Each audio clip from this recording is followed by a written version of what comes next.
kills 17 and injures 21.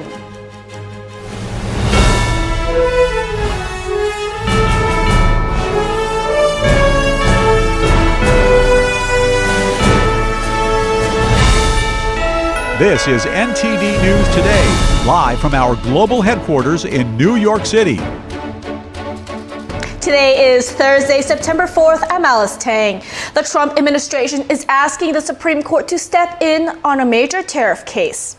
The White House wants the justice to review a lower court ruling that struck down most of President Trump's global tariffs.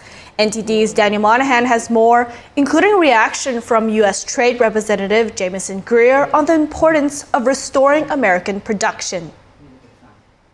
The Trump administration last night filed a petition asking for a fast-track review on a case that says the president's tariffs overstepped his authority. The administration says the case is one of the most important to ever go before the High Court. The money coming in is incredible.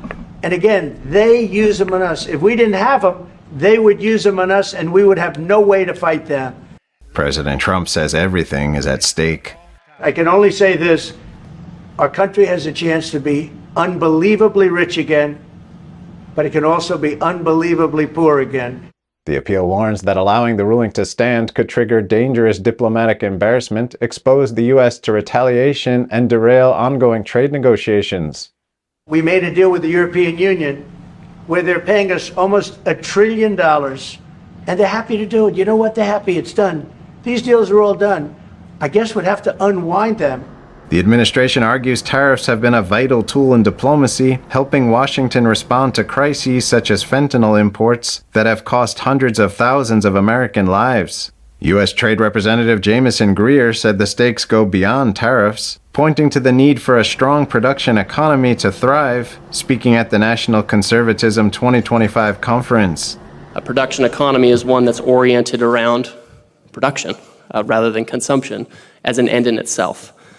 This kind of economy emphasizes a large middle class that makes and grows rather than a small elite that extracts, reallocates, and squanders. Greer says Washington bureaucrats abandoned America's production economy for a debtor economy to curry favor with big business and trading partners between the early 1990s and 2016. We signed away our sovereignty by opening our borders to unprecedented and nearly unlimited flows of foreign labor, as we just heard from Tom Homan, foreign capital, foreign goods, and foreign services. The trade representative says American factories that closed did not switch from making steel to making semiconductors, devastating communities. In far too many cases, they went from being vibrant hubs of production, manufacturing ecosystems, to concentrations of welfare, poverty, and even despair. Greer says the goals for trade policy shouldn't be to make the most trade deals or drive efficiency at all cost, but to promote American workers and their families. Daniel Monahan, NTD News. President Trump is set to host more than 24 tech and business leaders at a Rose Garden dinner today. Media outlet The Hill obtained an invite list with expected guests including Meta's Mark Zuckerberg, Apple's Tim Cook, Microsoft's Bill Gates, and OpenAI's Sam Altman. It's the first event in the newly renovated Rose Garden patio, modeled after Trump's Mar-a-Lago resort. The gathering will take place after a White House AI event led by First Lady Melania Trump. A federal judge has struck down the Trump administration's attempt to freeze more than $2 billion in Harvard University's federal funding. Judge Allison Burroughs ruled yesterday Trump's move was more about punishing Harvard's views than addressing anti-Semitism. She said the administration used anti-Semitism as a smokescreen, and there was little connection between the research affected by grant terminations and anti-Semitism. Judge Burroughs pointed to Trump's social media posts suggesting the funding freeze was retaliation against Harvard's views. The ruling lifts the freeze and blocks the government from issuing further restrictions on Harvard's funding. The White House said it would appeal, arguing Harvard failed to protect students from harassment and does not have the right to taxpayer money. President Trump is set to speak to Ukrainian President Volodymyr Zelensky by phone today as Trump's 2-week deadline for a bilateral meeting between Putin and Zelensky nears. Trump yesterday welcomed Poland's President Karol Nawrocki to the White House, saying that U.S. troops will remain in Poland and that he is willing to add more if requested. NTD's Mariotsu has the latest on President Trump's negotiations on the Russia-Ukraine war. We've taken very strong action, but I'll be speaking to him over the next few days. President Trump saying he'll be speaking to Russia's Vladimir Putin over the next few days, warning Russia of more actions if Putin doesn't cooperate in negotiations. I have no message to President Putin. He knows where I stand, and he'll make a decision one way or the other. And if we're unhappy about it, you'll see things happen. Welcoming the Polish president to the White House with a flyover tribute, President Trump assures that American troops will stay in Poland, quelling speculation that they could be pulled out. Meanwhile, President Trump taking issue with China's military parade over a lack of credit to the U.S. I was very surprised. I watched the speech last night. I don't believe that America, that the United States was acknowledged for helping China to gain its freedom. And on the parade, President Trump says that he wouldn't have attended even if he were invited, as it wouldn't have been his place. Reporting from the White House, Mariotsu, NTD News. President Trump says the leaders of Ukraine and Russia are not ready to end the war yet. But the president still believes a deal will be eventually made. Trump said he is keeping a close eye on developments and has been talking with President Putin and Zelensky. The president says he thought the Russia-Ukraine war would have been one of the easier conflicts to stop, but it has been more difficult. The comments come as Russia has kept up the pressure on Ukraine with multiple massive strikes as of late. A strike late last month killed at least 15 people, including 4 kids. Trump told CBS News yesterday that his approach to peacemaking is to get leaders together in a room and have them hammer out an agreement in real time. He is there to guide things on the transaction side. Trump says it is important not to write anything off before that happens. Special Envoy Steve Witkoff met with European leaders in Paris today. Security guarantees for Ukraine topped the agenda. Allies seek to ensure long-term military support for the war-torn nation and secure continued American backing after the conflict ends. Witkoff was invited to participate in the so-called Coalition of the Willing meeting to discuss aid for Ukraine. The talks will include sketching out plans for military support in the event of a ceasefire to deter future Russian aggression. French President Emmanuel Macron and British Prime Minister Keir Starmer led the group. The pair have insisted that any European reassurance force in Ukraine needs the backing of the United States. Now to China, where a hot mic yesterday picked up China and Russia's leaders discussing organ transplants.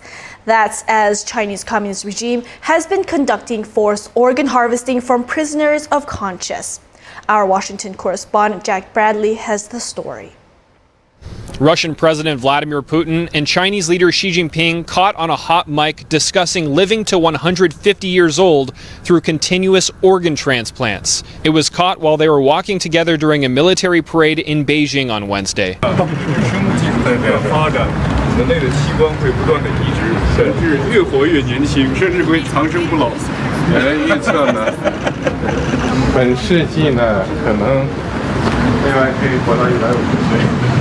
The moment comes as the Chinese Communist Party has been conducting widespread forced organ harvesting of prisoners of conscience.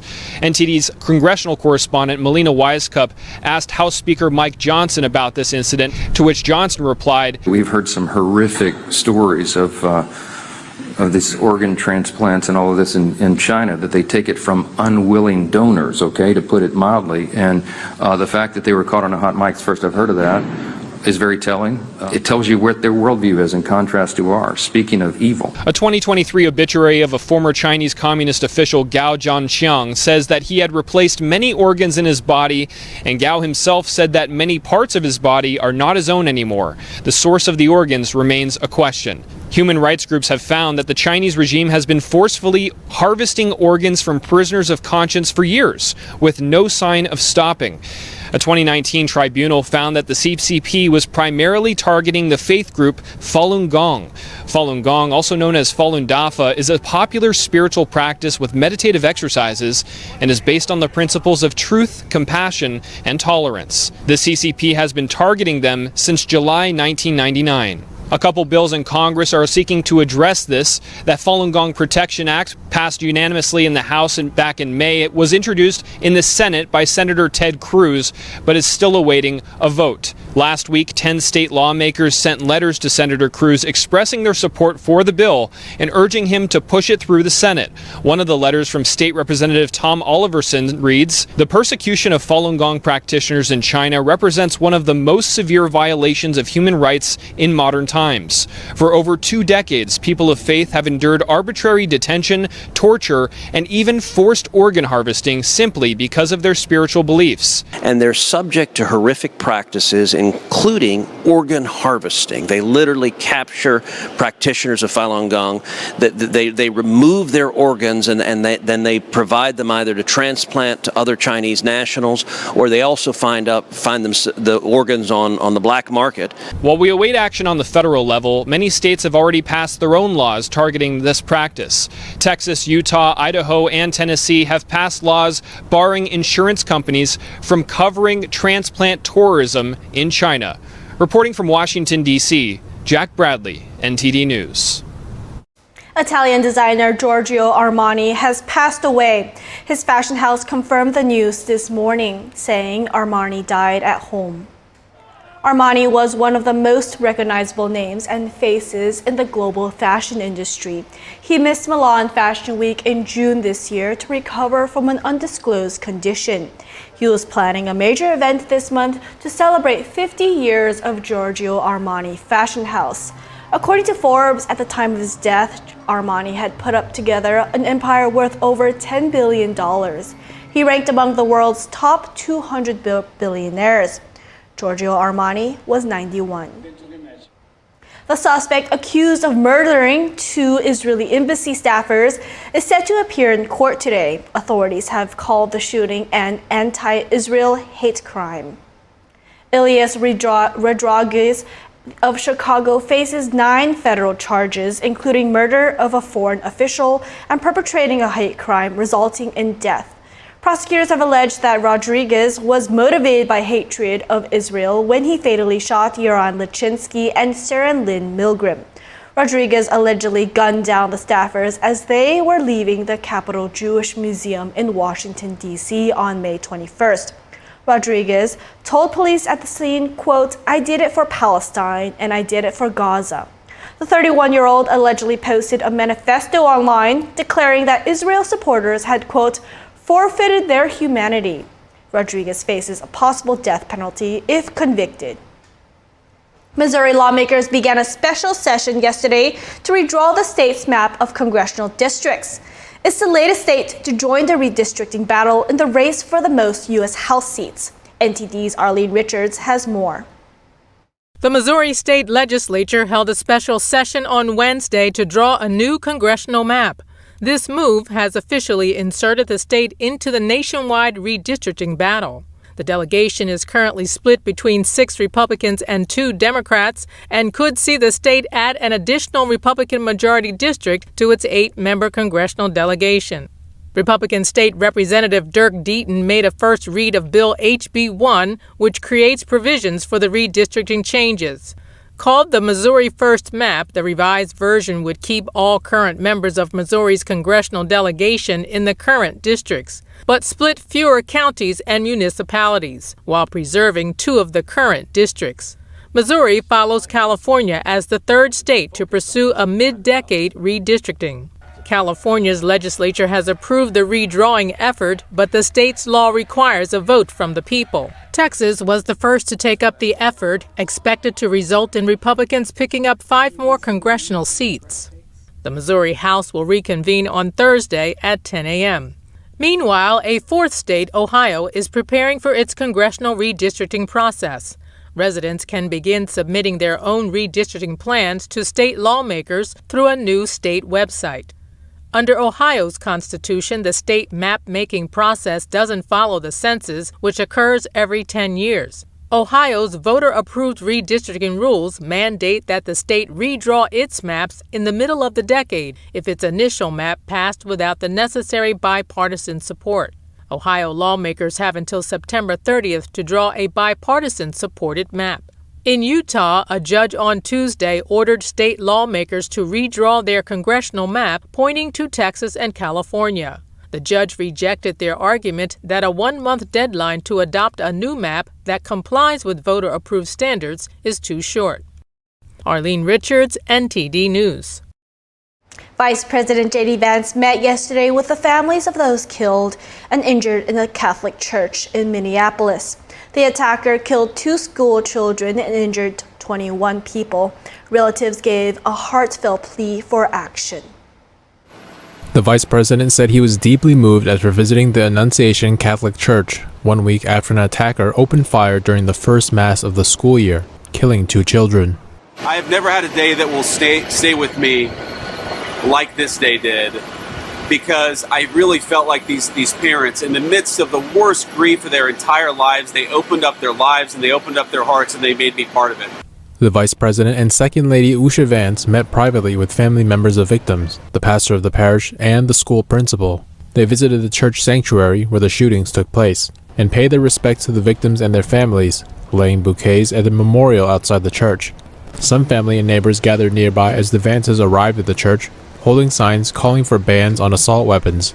There is nothing that you can say that can take away the grief that these parents are dealing with. There is no word that can possibly describe the feeling or the emotion or the heartbreak. The Vances also went to Children's Hospital, where several victims were treated. They met Lydia Kaiser, who was recovering from surgery. Her parents urged Vance to use his position to find real solutions to gun violence. In a post on X, Vance said the families had a couple of immediate requests that includes to pray for Sophia, who continues to fight for her life every day, and to also not give the shooter attention, but focus on the kids who are taken from us. There's a strong desire from across the political spectrum to do something so that these shootings are less common. I think that it's important that they actually take steps that are durable, that are going to work. Vance later declined to weigh in on how Minnesota lawmakers or Democratic Governor Tim Walz should respond to the tragedy. This includes the governor's stated intention to call a special session of the legislature to address gun and school safety. Vice President J.D. Vance says the administration has no immediate plans to deploy the National Guard to Chicago.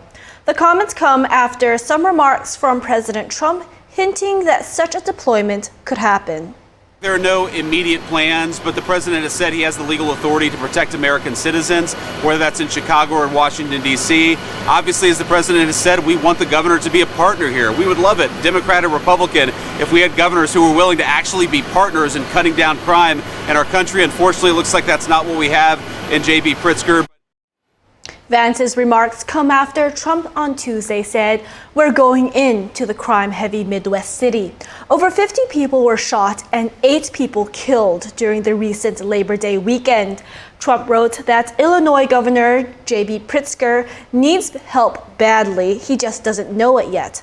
Trump referenced his recent deployment of the National Guard to Washington, D.C. He suggests the same could happen in Chicago, writing, "Chicago will be safe again." On Tuesday, Trump told reporters, quote, "I didn't say when we're going in." And on Wednesday, he told reporters that troops could possibly be sent to Chicago or a place like New Orleans. Last month, Governor Pritzker said that Trump is manufacturing a crisis and politicizing Americans who serve in uniform. The Trump administration has opened a new detention center for illegal immigrants inside a Louisiana prison. Officials say it's aimed at housing the worst of the worst. Here's Governor Landry. This facility is fulfilling the president's promise of making America safe again. How? By giving ICE a facility to consolidate the most violent offenders into a single deportation and holding facility. This facility will hold the most dangerous of criminals that have been out there harming individuals in this country. It will be high-risk alien individuals and criminals. is a national model for states seeking to protect their citizens. We're going after gang members, human traffickers, drug dealers, and other violent illegal aliens, all working hand in hand. The new facility is housed inside Angola, a prison with a history of brutality, riots, and executions dating back more than a century. Officials say the prison's tough reputation is exactly why it was chosen to hold who they say are the most dangerous of criminals. Officials say the Louisiana lockup will grow to more than 400 detainees in the coming months, targeting gang members, drug traffickers, and repeat offenders. The facility is part of a $45 billion expansion signed by President Trump to give ICE the resources to detain more than 100,000 illegal immigrants. The Secretary of Health and Human Services, Robert F. Kennedy Jr., is testifying before the Senate Finance Committee on the recent CDC shakeup and the Trump administration's health agenda. Let's tune into the live hearing. Ultra-processed foods, chemical exposures, physical inactivity, and over-medicalization. This month, we will follow with the MAHA report strategy, the Trump administration's solution for addressing each cause. At HHS, we haven't just been writing reports. We have been the busiest, most proactive administration in HHS history. In just half a year, we've taken on food dyes, baby formula contamination, the grass loophole, fluoride in our drinking water, gas station heroin, electronic cigarettes, drug prices, prior authorization, information blocking. It takes over 3 months to get prior authorization. Senator Kennedy, do you know something? The committee will come to order.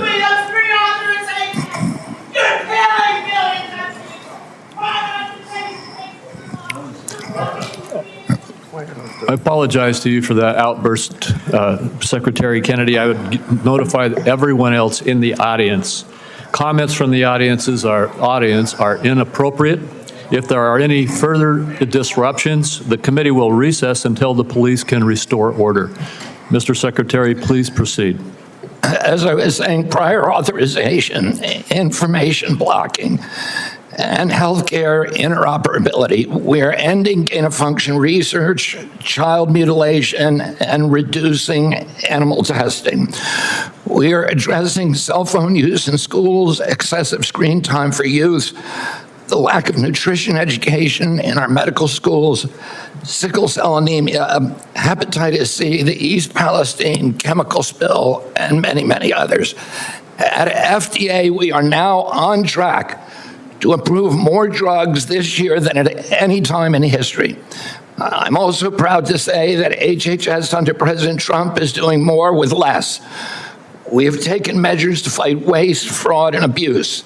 Just by eliminating duplicative enrollments in CMS, we are saving taxpayers $14 billion a year. Meanwhile, we are expanding access for people who need it. We are ending racist diversity, equity, and inclusion practices and instead focusing on aiding low-income and vulnerable families, regardless of their race, which was the original intent of Title X. We're also pouring $1 billion into Head Start and the Administration for Children and Families. Compassion need not be the casualty of efficiency. I'd like to highlight some issues that have not gotten media attention. First, we are doing our part to fulfill the President's commitment to stop human trafficking, especially of children. We inherited a terrible humanitarian crisis from the previous administration with its open border policies, which allowed the appalling loss of 476,000 unaccompanied children. We have implemented policies now to ensure that that appalling tragedy can never happen again. We have knocked on 82,000 doors and located 22,000 of those children. I promise you that we will do more in the next 3 years. We are also addressing the disastrous health conditions in tribal communities on Native American reservations.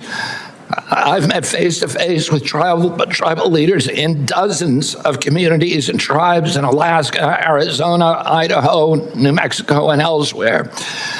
And I look forward to making HHS resources more available to those communities. One of the most significant initiatives under President Trump is the Rural Health Transformation Fund, part of the president's big, beautiful bill, which will provide the greatest investment of federal money into rural health care in history. Finally, I would like to address the recent shakeups at CDC. These changes were absolutely necessary adjustments to restore the agency to its role as the world's gold standard public health agency with the central mission of protecting Americans from infectious disease.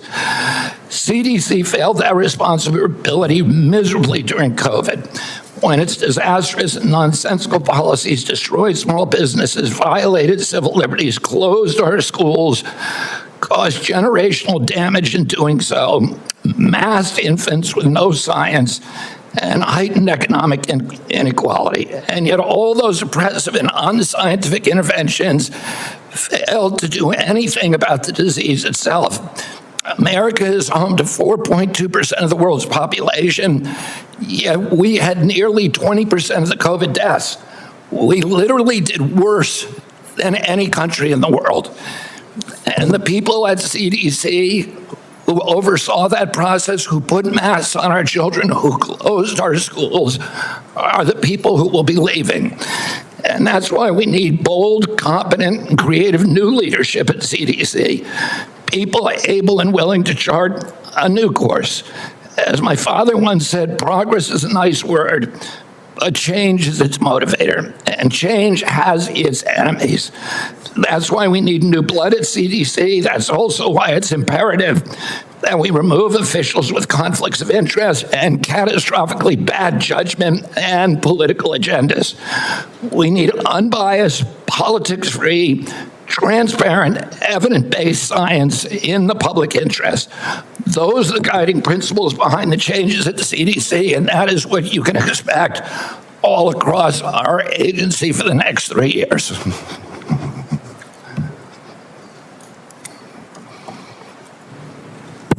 Thank you very much, Mr. Secretary. I'll begin with the questioning. And one of the first things I'd like to talk to you about is actually something that is under the auspices of CMS, and I spoke with Dr. Oz last night about this. I'm sure you're very familiar with it, though. And that is that in the One Big Beautiful Bill, there's a lot of attacks right now going on publicly about hospitals are in trouble. And the blame for that is placed on the bill, even though the bill hasn't even been implemented yet. The fact is, this committee held hearings on the troubles that rural hospitals are facing in the United States before the passage of the One Big Beautiful Bill. They've been facing difficulties in rural America for a number of years now. And the bill, the One Big Beautiful Bill, contained a rural health transformation program, which I would just like to ask you to comment on. This is the program which allocated $50 billion over the next 5 years to our rural community hospitals in the United States to help them deal with some of the financial crises that they are facing and transition to more stability. Could you comment on that program that is in the One Big Beautiful Bill? Yeah, Senator, one of President Trump's campaign promises, and one of the principal preoccupations, not only of Republican senators when I did my confirmation hearing, but also almost equally among Democratic senators, with the crisis in rural health. We've had 120 rural hospitals close over the past 10 years. These institutions are not just delivering health access to rural Americans, but they are economic centers, they are cultural centers for those communities. They are often the largest employer. They are the highest paying jobs, and they are the centerpiece for those communities. So when they die, the communities collapse. And President Trump promised to do something about that, and he has delivered on that promise. Right now, we spend about 6% of Medicaid funding is sent to rural hospitals, a very, very tiny slice, and that's one of the reasons they're in trouble. President Trump has now allocated through the One Big Beautiful Bill $50 billion, so $10 billion a year over the next 5 years. What we give to rural hospitals, that 6% represents $19 billion a year. So we're increasing that by $10 billion. So we're infusing more than 50% increase in the amount of money that is going to rural communities over the next 5 years. There's never been anything like that in history. It is the biggest investment, and it should stem this hemorrhage. Well, thank you. And I appreciate your giving clarity to that, because it is frustrating to see these continuous allegations that the difficulties that our rural hospitals are facing all were created in the last few months when we passed a bill, when we've been holding hearings in this committee about these problems. And in the bill that we passed, we gave a $50 billion boost to, as you indicated, increase by 50% the federal support for our community rural hospitals in the United States. And I think that the hospital owners understand that. They recognize this support. In fact, they are coming they're coming together very carefully with Dr. Oz to work on the rollout of this program so that we can see this boost and this support that is coming. Just another one of the disagreements we have about what really was in the One Big Beautiful Bill.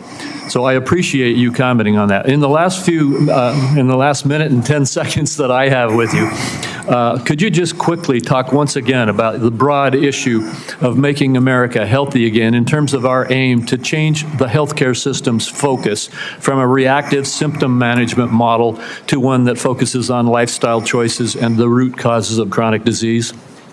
Yes, Senator, you know, this morning I got the latest numbers from CDC that 76.4% of Americans now have a chronic disease. This is stunning. When my uncle was president, it was 11%. In 1950, it was 3%. Today, it's 76.4%. 8 out of 10 of our kids cannot qualify for military service. This is a national security issue. When my uncle was president, we spent $0 on chronic disease. Today, we spend $1.3 trillion. It's the biggest cause, and it's increasing. And all of the arguments that Republicans and Democrats have about single payer, Obamacare, or the various ways to allocate the health dollars, they're all like rearranging deck chairs on the Titanic. If we don't end this chronic disease, we are the sickest country in the world. That's why we have to fire people at CDC. They did not do their job. This was their job to keep us healthy. Thank you, and Mr. I need to fire some of those people to make sure this doesn't happen again. Thank you, Mr. Secretary. I have to cut myself off to make sure I keep to this time frame too. Senator White. Thank you very much, Mr. Chairman. I've made it clear I think that Secretary Kennedy is dead set on making it harder for children to get vaccines and that kids are going to die because of it. And Mr. Chairman, I'd like to put in the record today an op-ed written by Susan Monarez, who was fired by Mr. Kennedy. Without objection. So what we know, and Dr. Monarez, was approved by Republicans. She wrote an op-ed today in the Wall Street Journal, which I've just put in the record, and I quote her. She said, "I was told to pre-approve the recommendations of a vaccine advisory panel newly filled with people who have publicly expressed anti-vaccine rhetoric."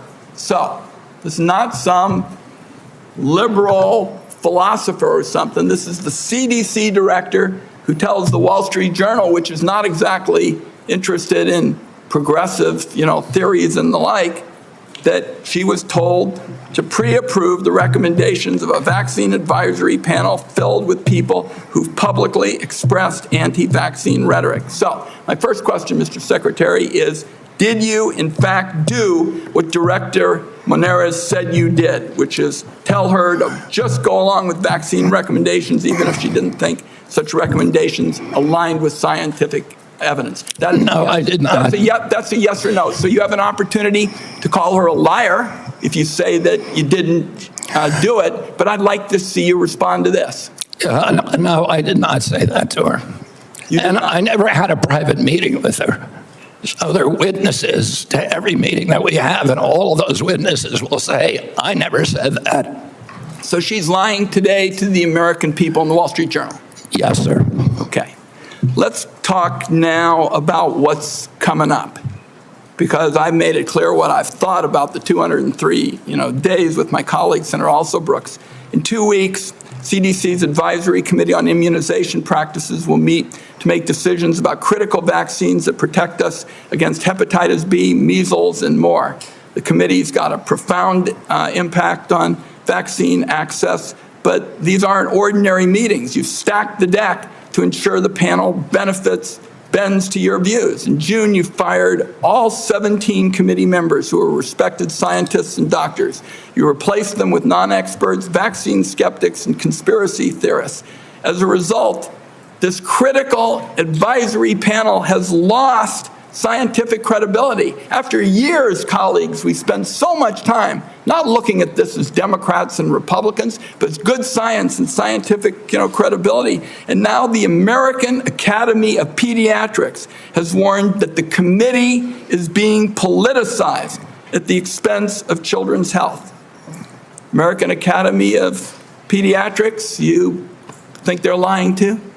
I think the American Academy of Pediatrics is gravely conflicted. They get, their biggest contributors are the 4 largest vaccine makers.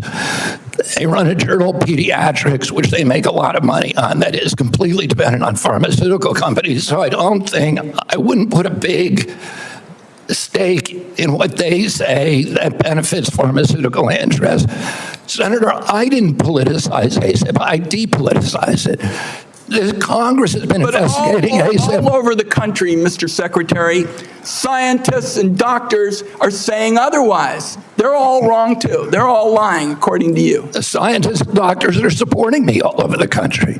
There is division on opinion. I don't get letters from thousands of people who are not political saying that this set of changes is going to damage American healthcare, and particularly these healthcare agencies, for decades to come. I don't get any letters from people saying, hey, this is going to make a big difference forever. Maybe you're listening to a selective group of people. Well, you get me. Yeah, and I will. Fine. I will tell you what, Senator. I will put my mailbag against your mailbag any day of the week. I got 30 seconds.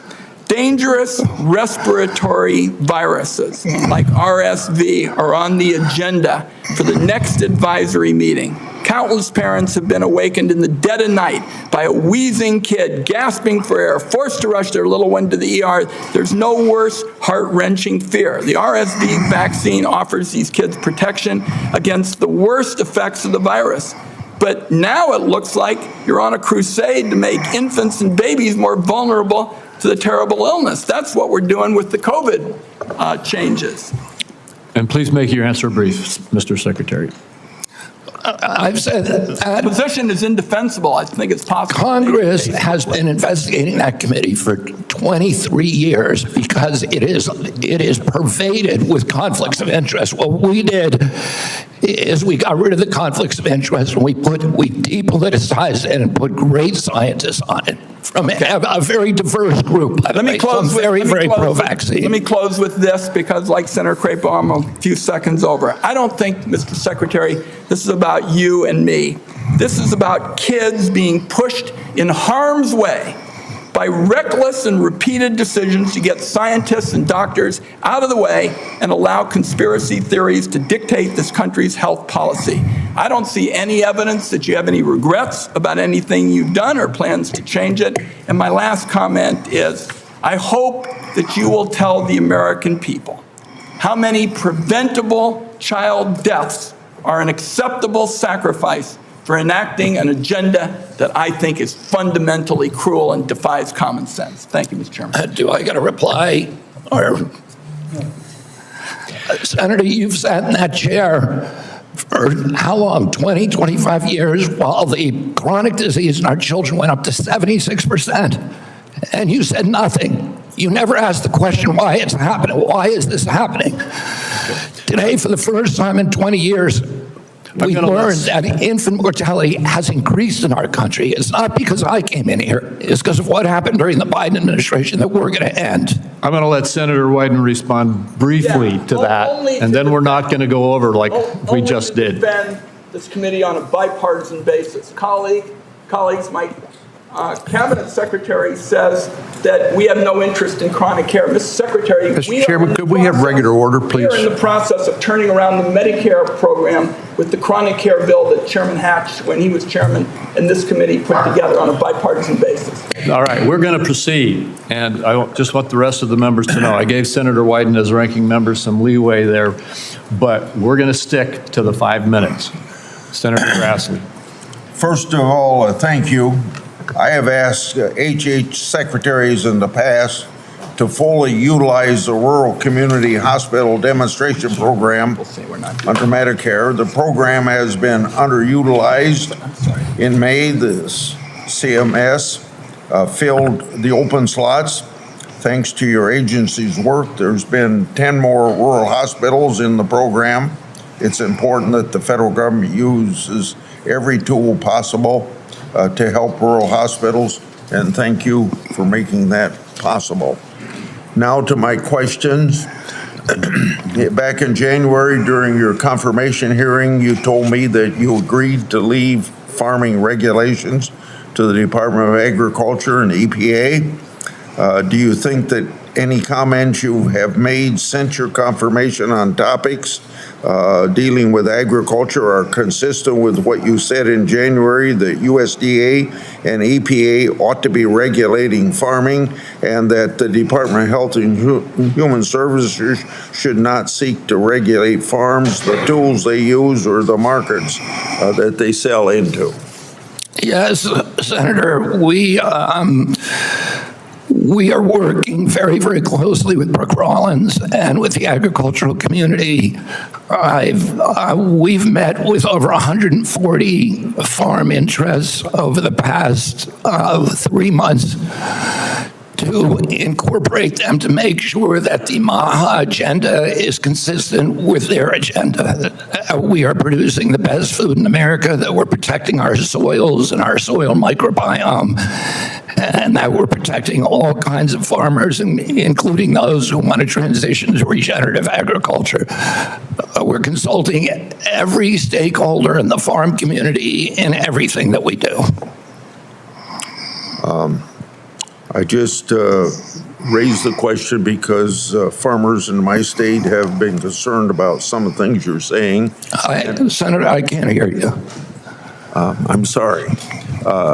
Some of the farmers in my state have been raising questions about some of the things that they think you said, whether it was out of context or not. I just thought I'd raise this question so that you would keep by what you told us back in January at your confirmation hearing. Now, Senator Durbin and I have a bipartisan bill that requires price disclosures on TV ads. Price transparency is important in drug advertisement. I know that President Trump, Vice President Vance, and you are all supportive of this effort. When can I expect action from this administration on requiring drug companies to publish the price of drugs in their TV ads? And just in case you would tell me that you don't think you have that authority, can you help Senator Durbin and I on our bill so that we can ensure that you have legal authority to require price disclosure? Senator, I think it would be good for us to talk about this offline. We are working on this in our agency, and I'm happy to give you the details of what we're doing. Okay. I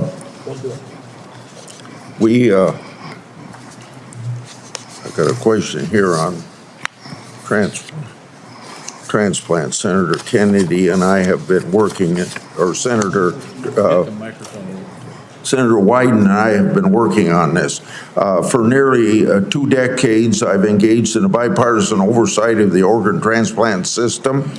HRSA has developed a tool to combat transplant line skipping. I hope that you can take steps to make sure that these steps are being taken by HHS and HRSA to curb transplant line skipping. On July the 2nd, Senator Wyden and I wrote you a letter highlighting cases of OPOs in Mississippi and Kentucky. In each of these cases, OPO allegedly tried to harvest organs from patients still showing signs of life.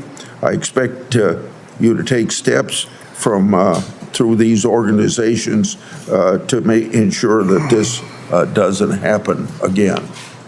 We have mounted a major investigation of misconduct, of illegal behavior, of organ harvesting, of living people, of line skipping, of favoritism, of all kinds of scandalous behavior inside the organ procurement organizations. We have already ended the contract, terminated the contract to the sole source provider. We are reorganizing the entire industry so that this can never happen again. I'm happy to go into the details with you if I had more time. Thank you. Senator Cornyn. Mr. Secretary, the United States spends approximately 18% of our GDP on health care, and yet by most accounts, we rank roughly 10th in the world in terms of health care outcomes.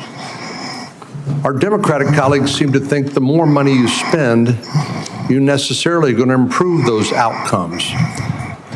But at the same time, we have the two major drivers of our national debt, Social Security and Medicare, while we spend more money on interest on the national debt than we do on defense of the nation, which is an unsustainable trajectory. What is it that you're doing to address the effectiveness and the outcomes of our healthcare expenditures as opposed to just throwing more money at the problem? Yeah, I mean, throwing money at the problem does not work. We spend 2 to 3 times per capita what European nations spend on healthcare, and we have the worst health outcomes. We're 79th in health outcomes globally. Over the past 20 years, we've lost, or 30 years, we've lost 6 years to Europe in terms of longevity. So our lifespan was even with Europe's, now at 6 years behind. As I remarked to Chairman Wyden this morning, or Minority Leader Biden, today we got new data that showed that infant mortality has increased in this country in 2024 for the first time in 20 years. Diabetes has gone up 98% in 20 years. Nobody's doing anything about it. CDC's job was to make sure that this didn't happen. And what we're going to do is reorganize CDC, but also we've already righted the ship at NIH, at FDA, at CMS. And we are going to end the chronic disease epidemic. We are devoting thousands of studies. We're going to devote to identifying the causes, and we're eliminating them. And we're already starting. We're not waiting for everything to come in. We are starting now. We're doing this with food dyes, with GRAS standards, with dietary guidelines. We're going to get better food and better health to the American public because it's chronic disease that is bankrupting us and destroying our national security. Seems to me one of the biggest problems that we have in America today is the trustworthiness of the information that we actually receive from the news media and from any other source. And obviously the easiest thing for our Democratic colleagues to do is to scare people because that is a powerful emotion, no matter what the facts may be. Do you believe COVID-19 was politicized? Yeah, the whole process was politicized. Senator, I mean, we were lied to about everything. We were lied to about natural immunity. We were lied to about, we were told again and again the vaccines would prevent transmission, they'd prevent infection. It wasn't true. They knew it from the start it wasn't true because that's what the animal studies and the clinical trials showed. We were told that there was science behind cloth masks. The CDC allowed the teachers union to write the order closing our schools, which hurt working people all over the country, and then pretend it was science-based. All of these issues, and then I can show you, like, for example, Chairman Wyden was talking about me politicizing ACIP, but during COVID, probably the most famous scientist on ACIP was Martin Kulldorff from Harvard, the great, world-renowned epidemiologist and vaccinologist. And he criticized the COVID booster mandates. They ejected him from COVID because he wasn't in the orthodoxy. The two biggest health officials at FDA during COVID, Dr. Gruber and Dr. Krause, criticized the Biden mandates, vaccine mandates. You know, President Biden said in August, I would never take that vaccine, the Trump vaccine. And he came in, he mandated it, and then he fired the two top health officials at FDA who said, hey, this thing has not been properly tested. So the whole process was politicized, and even today. So let me, in 15 seconds, so I think you answered yes. It was politicized. And I have concerns that when you look at some of the conflicts of interest in peer-reviewed articles in professional journals, and when you point out that even some of the physician associations are conflicted because of the money they get from the pharmaceutical industry, are you committed to trying to make sure that we use the best science and separate and eliminate politics as much as possible? That is what my job is. That's what my mission is. Eliminate the politics from science. Senator Bennett. Mr. Secretary, in June, you fired every member. Mr. Secretary, are you? Mr. Secretary, may I have my time back, Mr. Chairman? Thank you. Mr. Secretary, thank you for your attention. In June, you fired every member of the well-qualified panel that was charged with recommending vaccines to the CDC. No one in your job has ever fired every committee member all at once. That month, you told the American people that you were, quote, going to bring great people onto the ACIP panel, not anti-vaxxers. Are you aware that one of the people you put on the panel, Dr. Robert Malone, claimed that the commonly used mRNA vaccine, quote, causes a form of AIDS and can damage children's, quote, brains, their heart, their immune system, and their ability to have children in the future? Yes or no, Mr. Kennedy? And Dr. Malone is one of the inventors. Yes or no? Yes or no? Were you aware that he had that view when you appointed him to this panel? Dr. Malone is one of the inventors. As I said, Dr. Malone is one of the inventors of the mRNA vaccine, so he knows a lot more about it than I do. Mr. Chairman, that statement is not true that Dr. Malone made, just as it wasn't true when you wrote that, quote, African AIDS is entirely different from Western AIDS. Are you aware that another one of these new members, Dr. Levy, wrote that, quote, evidence is mounting and indisputable that mRNA vaccines cause serious harm, including death, especially among young people? Yes or no? Are you aware that he said that? I wasn't aware he said it, but I think I agree with it. You agree with it? It's not true. It wasn't true when he said it, and it's not true when you said it. Secretary Kennedy, later this month, your new panel will meet to consider changing vaccine recommendations for American children. In addition to the COVID-19 vaccines, they are set to review recommendations for the hepatitis B vaccine, for measles, for mumps, for rubella and varicella vaccine, and the RSV vaccine. These are common back-to-school vaccinations for children all over the industrialized world. If you change that, you owe parents in Colorado and across the country the benefit of some transparency, I think. If your panel recommends changing the vaccine schedule for children, do you anticipate that fewer children will receive these common vaccinations, yes or no? What I would say, Senator, the obvious answer is yes. Should parents and schools of Colorado be prepared for more measles outbreaks as a result of that, Mr. Secretary? Senator, how about more mumps outbreaks? I do not anticipate a change in the MMR vaccine. ACIP is an independent panel. So, well, it's a panel. You just put those folks on. Far from what you said, they're people with ideas that are completely outside the mainstream. You mean out of the pharmaceutical paradigm? Let me just say, Mr. Secretary, all these vaccines that we're talking about today are free and accessible to parents today in America who have the freedom to be able to make that choice for their children. Will that be true after your handpicked panel makes their judgments about these vaccines?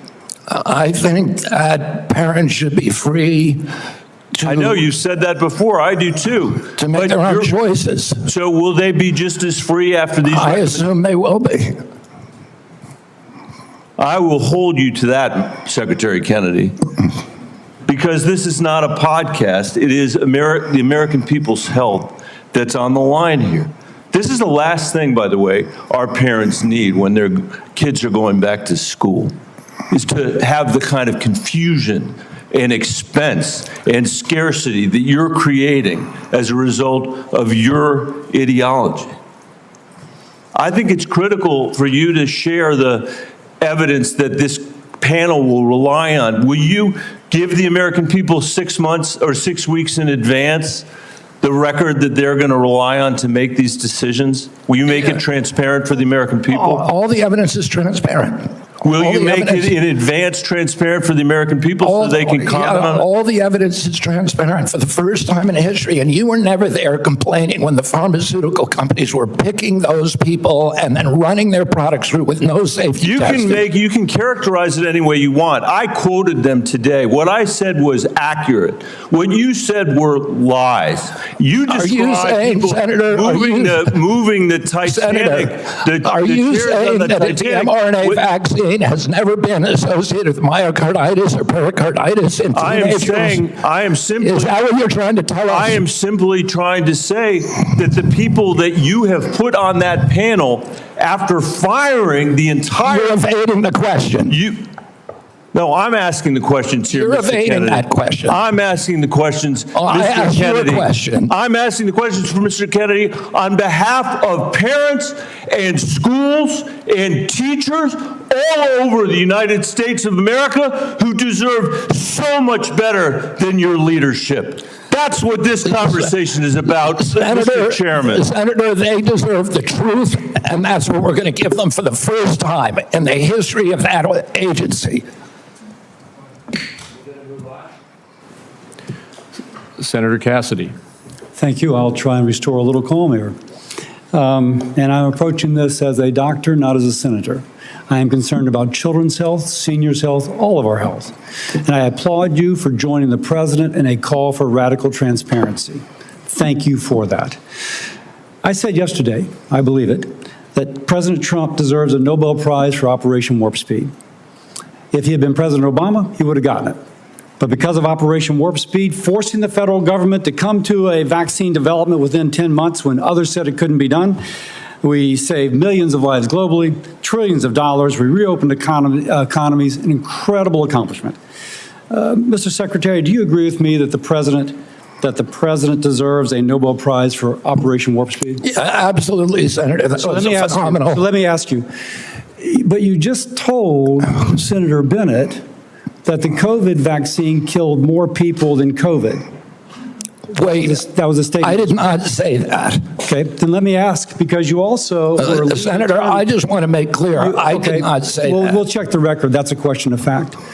You also said that you were also, as lead attorney for the Children's Health Defense, you engaged in multiple lawsuits attempting to restrict access to the COVID vaccine. Again, it surprises me that you think so highly of Operation Warp Speed when, as an attorney, you attempted to restrict access. Now, let me ask. I'm happy to explain why. I have 3 minutes and 30 seconds left. All right. It also surprises me because you've canceled, or HHS did, but apparently under your direction, $500 million in contracts using the mRNA vaccine platform that was critical to Operation Warp Speed. Again, an accomplishment that I think President Trump should get a Nobel Prize for. You canceled $500 million in contracts. Now, I grew up in a middle-class family, so $500 million seems, just to cancel, it seems like an incredible waste of money. But it also seems like a commentary upon what the president was attempting, what the president did in Operation Warp Speed, which is to create a platform by which to create vaccines. So this just seems inconsistent that you would agree with me the president deserves a tremendous amount of credit for this. Is this a question, Senator Cassidy, or is this a speech that you don't want me to answer? Because I want to answer that question. Please, please. If it's a question. But be tight, please. First of all, the reason that Operation Warp Speed was genius is it did something nobody had ever been done. I don't think any president but President Trump could do it. It got the vaccine to market that was perfectly matched to the virus at that time when it was badly needed, because there was low natural immunity and there were people getting very badly injured by COVID. And then, but it was also brought in therapeutics like hydroxychloroquine and ivermectin and protocols for treatments. And there were no mandates. And then okay, I have another question, so please, about that's when I began litigating against President Biden's mandates. Now, I'm sorry, let me go on because you've covered the mandates canceling those contracts. I have limited time, Mr. Secretary, I'm sorry. You've called for, and rightly so, that we should restrict participation in agencies for those with conflict of interest. I would like to submit for the record a evaluation of the conflict of interest of those who are on the ACIP and the Vaccines and Related Biologic Products Advisory Board. It was not 97% as alleged, rather it was 6.9%, and it was 1.2%, I think, for the other panel. Without objection. Now, I am concerned, though, because many of those whom you have nominated for the ACIP board, Senator, excuse me, can I have my time back? Yes. Yeah.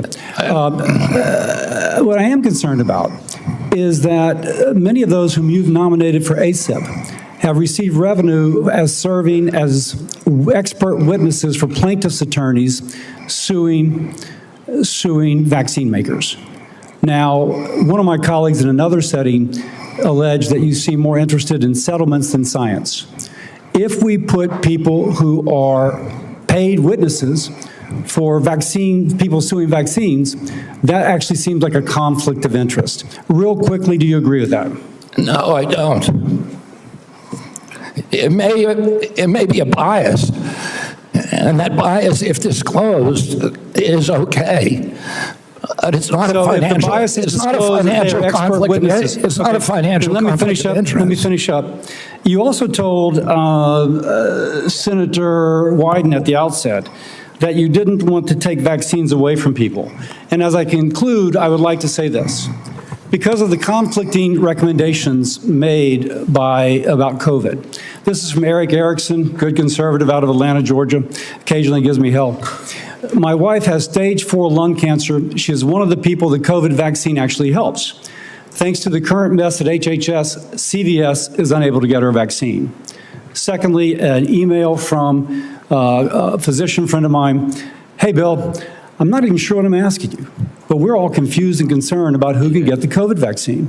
We are having our attorney try and render an opinion, but there's no firm guidance and concern about liability if vaccines are given to a patient who requests it, but not on the current CDC list. Pharmacists are requiring a prescription now even for patients over 65, creating a huge headache. I submit these for the record. Without objection. I would say effectively we're denying people vaccine. Senator Cantwell. You're wrong. Thank you, Mr. Chairman. Following up on that same line as Senator Cassidy, because that's exactly, I represent one of the most science-based states in the country. That is percentage of scientists per capita. And at your confirmation hearing, we asked about this, whether you would follow science. You've made a statement here today in your testimony that you would follow science, and yet you're not following science, and that's what Senator Cassidy's question was. It's a simple yes or no answer. Do you think the president deserves to get a prize for warp speed in the in the mRNA technology that saved so many lives, and you won't answer that question. I answered it. No, you're saying that there are problems with what was interpreted. You could say yes. Do you say yes? I said the president also deserves a Nobel Prize, but our mRNA vaccines that we're working on, the ones that we canceled, which are for upper respiratory infections alone, You are those... canceled $500 million of research because the mRNA technology is about continuing the research to be ready for the next flu, influenza, the next pandemic, and you have to do the research. I'm happy to have a detailed discussion with you about it. You're so wrong on your facts. You're interrupting me, and sir, you're a charlatan. That's what you are. You're the ones who conflate chronic disease with the need for vaccines. The history on vaccines is very clear.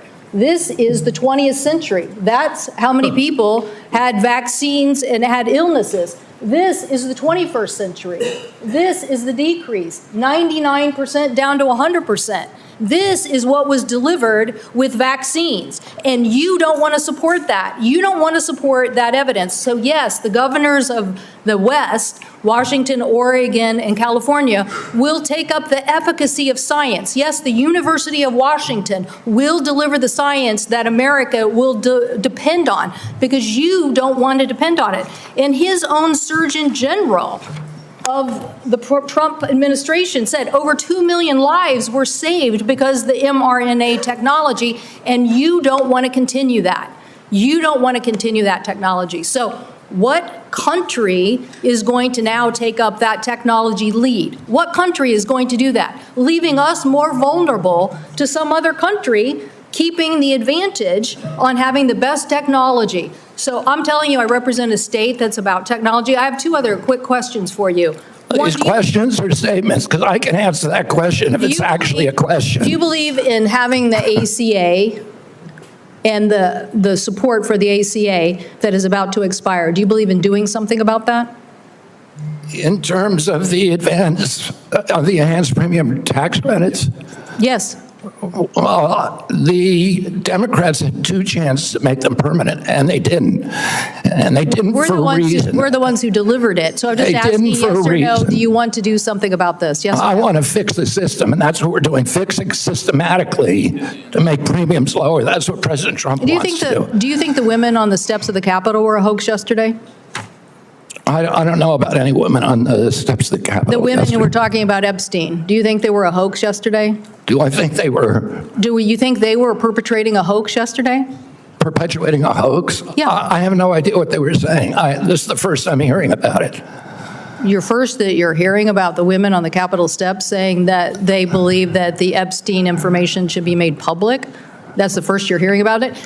What I'm saying is you're perpetrating hoaxes. You, as this Secretary of Health. So you're undermining the whole healthcare delivery system, and you keep trying to point to chronic disease, but you're not putting solutions on the table to cover more Americans, and you're taking away the science and technology that has made us the leader that has saved, according to the first Trump administration Surgeon General, millions of lives, and you don't want to keep that going. So no, I don't support your continued efforts as Secretary, and I definitely think that our colleagues need to rally around science. If you want the Northwest to continue to lead on all innovation and all healthy people, okay, we'll do that. But it's a sad statement for the rest of America and America's leadership on technology. Thank you, Mr. Chairman. Thank you, Senator Warner. Mr. Secretary, I agree with a lot of my colleagues' statement. I actually had hoped I didn't support you. I thought taking on chronic illnesses was going to be important. I've got 2 kids, as we discussed when you met, that have chronic illnesses. I'm not sure that the focus on red dye and seed oils are going to fully solve that problem. Of course they won't. I would say this, that seems where your emphasis is. I want to go back to just, again, some basic facts. Do you accept the fact that 1 million Americans died from COVID? I don't know how many died. You're the Secretary of Health and Human Services. You don't have any idea how many Americans died from COVID? I don't think anybody knows that because the There was so much data chaos coming out of the CDC, and there was so many perverse incentives, and these are model You don't know the answer of how many Americans died from COVID. This is the Secretary of Health and Human Services. Do you think the vaccine did anything to prevent additional deaths? Again, I would like to see the data and talk about the data. You have had this job for 8 months, and you don't know the data about whether the vaccine saved and lives? that's the problem, is that they didn't have the data. The data by the Biden administration absolutely dismal. So who is politicizing? You're saying the Biden administration politicized all the data? Go back to what Senator Cantwell just they said. Fired Dr. Go Krause. to the Trump Surgeon General. They fired Dr. Krause. They fired all the people who questioned the orthodoxy. They fired Dr. Gruber, Dr. Krause. So, Mr. Chairman, the Secretary of Health and Human Services doesn't know how many Americans died from COVID. Doesn't know if the vaccine helped prevent any deaths. And you are sitting as Secretary of Health and Human Services? How can you be that ignorant? Like, I remember when we went through the hearing with you, I asked you about community health centers.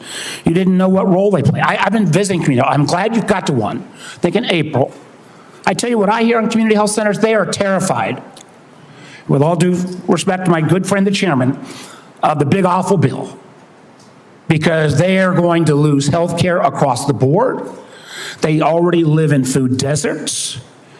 They can't get to a nutritionist because Medicaid doesn't do enough reimbursement. If you're going to want Americans to get healthier, should they have access to nutritionists? Should they have access to good science about healthy food? Absolutely. Well, then how is that going to happen with the Medicaid cuts that are taking place? There are no cuts to Medicaid. Sir, that is an absurd. There is not a single, some of my Republican colleagues, but there is not a single study that does not, and I can tell you, I was in Franklin, Virginia, a couple days ago. The rural hospital is going to close. The hospital system was so afraid they wouldn't even let me have the meeting there. But that rural hospital is going to close. And they are looking for where those folks are going to go. I mean, you're supposed to be doing health care policy, not being the doctor in residence for all of America. I hope I can just say, I'm still going to trust my doctor rather than your health advice. That's the problem with our thing. And obviously, Tom Cotton's going to, who knows who he's going to trust. But let me go back to policy for a couple, so maybe we can lower the temperature a little bit. I got a bipartisan bill that would be a systemic fix, not a vote-buying mechanism when Medicaid's getting cut, what was put in on the rural hospitals. One of the things we could do, Mr. Secretary, is make sure that the folks who work in rural hospitals get an 80% reimbursement of what folks get in more urban centers. Would you support that legislation? Are you talking about the area wage index? I'm talking about the area wage index and moving that up to 80%. So there is actually ability to get rural providers. President Trump supports that, and we support You support it. Good. So you will work with us to get that passed. Yes. That will increase costs on both Medicaid and Medicare. So you are committed to that. I appreciate that. What about Senator Wyden and I've got a bill because across America, what about what? Hospitals are shutting down on their OBGYN services. Try to have a baby. I don't know about all of my other friend states, but in Southside Virginia, you can't find a hospital. Will you work with us to make sure that before OBGYN services are taken out of a rural hospital, there has to be a process and procedure? I'm happy to work with you on that, Senator, meet with you and see if we can work with you on it. I don't know exactly what the issue is. Well, again, the Secretary of Health and Human Services, who has said he doesn't know how many people died from COVID, doesn't know if the vaccine saved lives, doesn't understand the issue that OBGYN doctors are fleeing rural America because they can't afford it. And with the cuts that are coming up, it's going to be exponentially worse. I would invite you, sir, to come with me to a community health center in Virginia and hear what is on people's mind. They want to get healthier? Absolutely. Count me in. But they also don't want their basic health care removed. Thank you, Mr. Chairman. Senator Langford. Mr. Chairman, thank you. Secretary, good to see you again.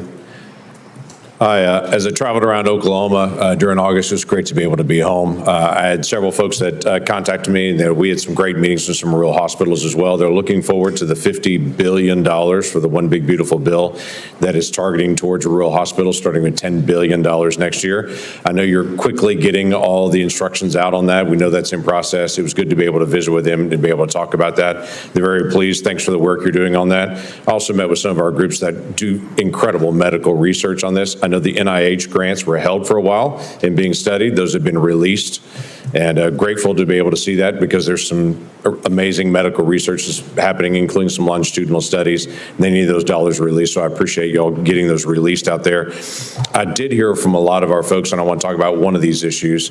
From a lot of our hospitals, they immediately raised the issue of Medicare Advantage plans and how they're withholding payments, they're delaying payments back to hospitals, and a problem that's been for rural hospitals. I know y'all are working on that as well. We want to work with you on that. But you and I have spoken on the second issue on that, and it's the pharmacy benefit managers. During the confirmation process, it was interesting when you and I met in my office, you said every single senator brought up PBMs to you, and you made the statement during the confirmation process, this is an area that President Trump wants to take on, is the pharmacy benefit managers. This is unfinished business in this committee, but I wanted to just know what is HHS doing at this point on the PBM issue in particular to make sure we're not driving out rural pharmacies and what we can do to be able to make sure that's fair. I mean, it's a priority for the president. He talks to me about it, I would say, at least once a week, sometimes at 11 o'clock at night. And we've met with the PBMs, and we are in talks with them. We're also in MFN talks with the pharmaceutical companies, who are also very interested in reducing the cut and getting transparency among the PBMs. And the PBMs have committed to us to transparency, to some protocol that will guarantee transparency. And then the part of the MFN negotiations would include direct-to-consumer marketing, which would eliminate the middleman. So I think we're doing a lot on PBMs. Okay, that'd be very helpful to be able to see. It'd be very helpful for consumers across the country on this. You and I spoke as well, and you've made public statements on this, and the FDA commissioners made public statements on the issue of reviewing the safety issues of mifepristone.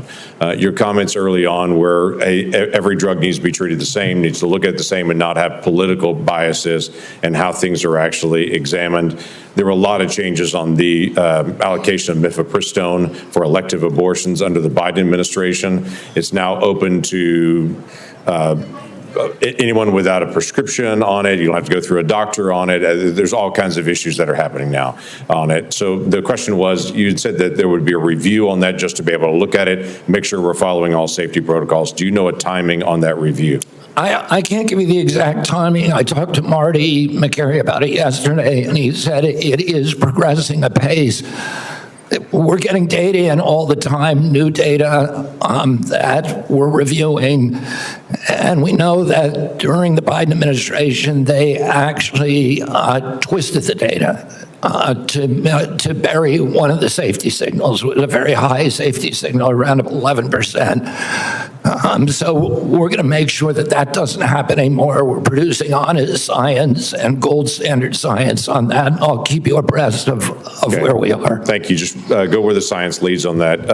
During the Biden administration, the Title X regulation that requires Title X family planning programs recipients to physically and financially separate from abortion activities, their Title X activities, and eliminate them promoting or providing abortion with those funds. That was flipped from the original Trump rule that was done under the first presidency. During a confirmation, you had committed to go back and look at that again and to be able to see. My question is, do you know the timeline for agency action for when that rule on Title X and the separation payments rule will be either reviewed or will actually be reinstated to the original Trump rule under his first presidency? I don't know if they're I just don't know the answer to your question, whether they're actually reviewing the rule right now. I can tell you that the NGOs that have that issue, that refuse to separate their payments streams and separate their operations, are not getting funded. Okay, well, that was an issue under the law when it first came out, to be able to keep those things separate on it. So look forward to that. Thank you, Mr. Chairman. Thank you. Senator Hassan. Oh, thank you, Mr. Chairman, and good morning, Secretary Kennedy. Just before I ask a question, I did want to note, in response to the Secretary's statement that the Trump administration wants to lower the cost of health insurance, that across the country right now, the median increase from commercial insurers that we're seeing this fall is 18%, just as families are struggling to make ends meet. Now, I want to follow up on a line of questioning that Senator Cassidy began. Mr. Secretary, President Trump said that the COVID-19 vaccine produced by Operation Warp Speed was, and these are the President's words, a monumental national achievement. Although I have strongly opposed many of President Trump's actions, I agree with him that Operation Warp Speed in 2020 was a monumental achievement.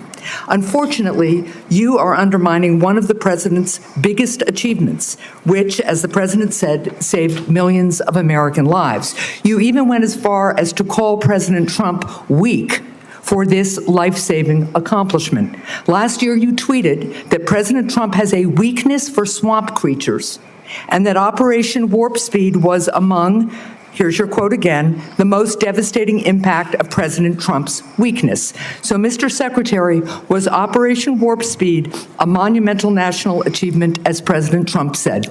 For the reason that I already said, and I assume you won't let me repeat, but I'm happy to if you want, yes, it was. Good. Assuming it is a monumental achievement, you've said it was, is it true that, as President Trump has said, he saved millions of American lives with the COVID-19 vaccine? Because you've just expressed great confusion about that to Senator Warner.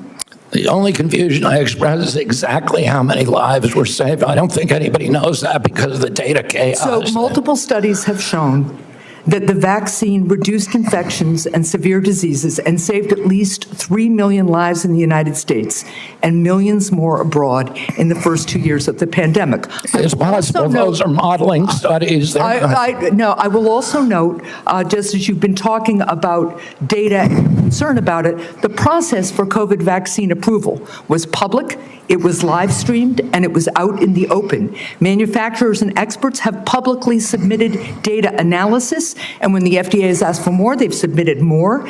They've done that for years, and the evidence is clear and supports what President Trump has said. The vaccine works, and it has saved millions of lives. Your own process, on the other hand, has not been transparent. You repeatedly choose to ignore data because it doesn't match your preconceived notions and lies. So you have said that the vaccine did save lives. You've said it was a monumental achievement. And given that, if you agree with President Trump that the vaccine saved millions of lives, why have you acted behind closed doors to overrule scientists and limit the freedom of parents to choose the COVID vaccine for their children? Why have you done that? For the COVID vaccine, I was removed by FDA because there was the industry. No, it was behind closed doors. No, that's not and scientists who said they wanted to brief you on the science, scientists who wanted to understand why the FDA, why you unilaterally changed the parameters for giving vaccines, making it possible now, to Senator Cassidy's colleagues' points, that they're going to have to go off-label. This is crazy talk. You're just making stuff up. To prescribe a vaccine for children. I'm not making things up. Do you know how the FDA approval process works and what happens when I know exactly. Do you know what an off-label prescription is? I know exactly how it works. I know exactly how it works. So why behind closed doors? It's not behind closed doors. The industry makes the studies, and they could not provide a study that said that it is effective for healthy kids. So when have you produced the data that you relied on and that this FDA relied on to change those parameters? You did it behind closed doors. No, the data is all public. Now parents who decide that they do want their children to have You're just making stuff up, Senator. I'm not You're making just stuff up. making stuff up. You know, sometimes when you make an accusation It's kind of a confession, Mr. Kennedy. So let's just settle with this. Here's what's going to happen. To Senator Warner's point, to the parents who are concerned all around the country, to people who want to get the COVID vaccine this fall, even if they're under 65, because the boosters have worked, there's been much less serious disease, people do not have the same level of threat and risk from COVID that they used to because of these vaccines. People who want to exercise their freedom of choice are being denied that because you are citing data that you won't produce to the public, and you are rejecting You're science. making things up to scare people, and it's a lie. With respect, I do not think I'm the one making things up. Thank you, Mr. Chair. Right now, Senator. Senator Barrasso. Thanks, Mr. Chairman. Mr. Secretary, thanks for being with us today. I believe one of President Trump's greatest achievements was his bold and successful actions on COVID. When faced with a global pandemic, he didn't back down. He was determined to find a cure, and through Operation Warp Speed, a vaccine was developed that distributed quickly, safely, effectively, and I believe it saved many, many lives. I think it's a model of American ingenuity and public-private partnership. But this wasn't the first time an American president acted boldly to address disease and vaccines. There's a great book that's out, it's a prize-winning book called The Fate of the Day by Rick Atkinson, and he talks about the courageous efforts by George Washington. During the Revolutionary War, George Washington reversed his opposition to the smallpox vaccine, and he ordered that all the soldiers be vaccinated. It was among the most consequential decisions Washington would ever make. By protecting his troops from smallpox, Washington preserved the Continental Army, which allowed our nation to continue to fight for our independence. And like President Trump, I believe President Washington acted decisively to protect Americans' lives at a time of great national peril. So over the last 50 years, vaccines are estimated to have saved 154 million lives worldwide. I support vaccines. I'm a doctor. Vaccines work. Secretary Kennedy, in your confirmation hearings, you promised to uphold the highest standards for vaccines.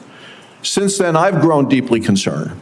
The public has seen measles outbreaks, leadership in the National Institute of Health questioning the use of mRNA vaccines, the recently confirmed director of Centers for Disease Control and Prevention fired. Americans don't know who to rely on.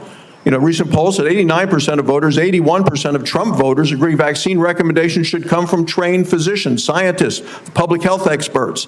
So, they believe, Senator Marshall, Senator Cassidy, they believe me when it comes to vaccines. If we're going to make America healthy again, we can't allow public health to be undermined. So could you explain what steps you're going to be taking to ensure vaccine guidance is clear, evidence-based, and trustworthy? We're going to make it clear, evidence-based, and trustworthy for the first time in history. For most, right now, when I was a kid, I got 3 vaccines, I was fully compliant. Today's children have to get between 69 and 92 vaccines in order to be fully compliant, between maternity and 18 years. Only one of those 19 vaccines, 92 doses, only one of those vaccines has ever been tested against an inert placebo. And what we're doing now is any new vaccine that before it's approved and licensed, will have to demonstrate safety against an inert placebo, and we're going to go back and do observational studies on the existing vaccines to see if they're linked to any of these chronic disease epidemics so that people can understand the risk profile of those products and make good assessments for their own health. So in 2 weeks, vaccine experts at the CDC are going to meet to discuss childhood vaccine recommendations. Parents and physicians depend upon this guidance to make decisions and to keep kids safe. And as I said, I support vaccines. I've been hearing from many of my medical colleagues, people I've known from medical school, residency, and when I practiced medicine in Wyoming, and there are real concerns that safe, proven vaccines like measles, like hepatitis B, and others could be in jeopardy. And that would put Americans at risk and reverse decades of progress. As we've seen over the last 4 years, the previous administration 4 years, when recommendations became politicized or were swayed by bias, that the public trust can be lost. So what safeguards are in place to ensure decisions are based solely on science and not politics? And how are you going to make sure doctors and parents can count on CDC guidance? I mean, Senator, I would point this out. Right now, there's only 10% of children are complying with the CDC's recommendation on COVID boosters. Only 15% of healthcare workers. So Americans have lost faith in CDC, and we need to restore that faith. And we're going to do that by telling the truth and not through propaganda, by making them understand that everything that we say is true, that we're going to tell them what we know, we're going to tell them what we don't know, and we're going to tell them what we're researching and how we're doing it, and we're going to be transparent. It's the only way to restore trust in the agency, by making it trustworthy. Finally, with chronic diseases like you, I'm committed to addressing our nation's growing rate of chronic diseases. I think if we're going to make America healthy again, we need to support rural primary care providers that play a role. As a rural physician, I want to make sure we can prevent and manage chronic diseases in their communities, and I ask for you to continue to work with us specifically with regard to rural health. Thank you, Congressman. Senator Daines. Chairman Crapo, thank you. Secretary Kennedy, welcome. It's good to see you here again. I want to begin my time by talking about the issue of federal deregulation of chemical abortion drugs. Since mifepristone was approved in 2000, 25 years ago, the FDA has steadily stripped away safeguards related to this drug, no longer requiring a doctor's prescription, no follow-up visits, no adverse event reporting, and now allowing it to be sent through the mail. Earlier this year, there was a new study that analyzed 865,000 real-world insurance claims, and it found that nearly 11% of women experienced a serious adverse event within 45 days of taking mifepristone. To put that in perspective, that is 22 times higher than the FDA's long-standing estimate of less than 0.5%. While these findings alone are shocking, my conversations with those in the medical profession, credible medical professionals, lead me to believe that even this study may indeed underrepresent the scale of the problem. For years, we've heard the misleading and frankly very harmful lie that's being sold to women that this drug is, and I quote, safe as Tylenol. These lies sadly have real-world consequences. Just last year, 2 women died as a result of taking chemical abortion pills because they were able to access them without appropriate medical oversight. And by the way, that's all allowed by the FDA. Mr. Secretary, I am grateful that you and FDA Commissioner McCary have already begun the process of reviewing this new data on the safety of mifepristone. We talked about this during your confirmation hearing. My question is, could you provide any update on the status and the scope of that review and whether the FDA intends to replicate studies like the one that I referenced? I think those are, I don't know if they're going to do an insurance claim study. That's one way to do it. I don't know exactly whether they're doing epidemiological studies or observational studies. I don't know exactly what they're doing, but I know I talked to Marty McCary about it yesterday, and he said those studies are progressing and that they're ongoing. So I will keep your office informed at every stage. Thank you. And I've had a really constructive conversation with the FDA Commissioner as well, McCary, and I mean, here's a very smart, data-focused, sincere type of leader. And we had a really good conversation. I want to encourage those conversations with you, Mr. Secretary, and that there's a follow-up here to make sure that the data that we now have exposed will be studied by the FDA and the appropriate actions considered.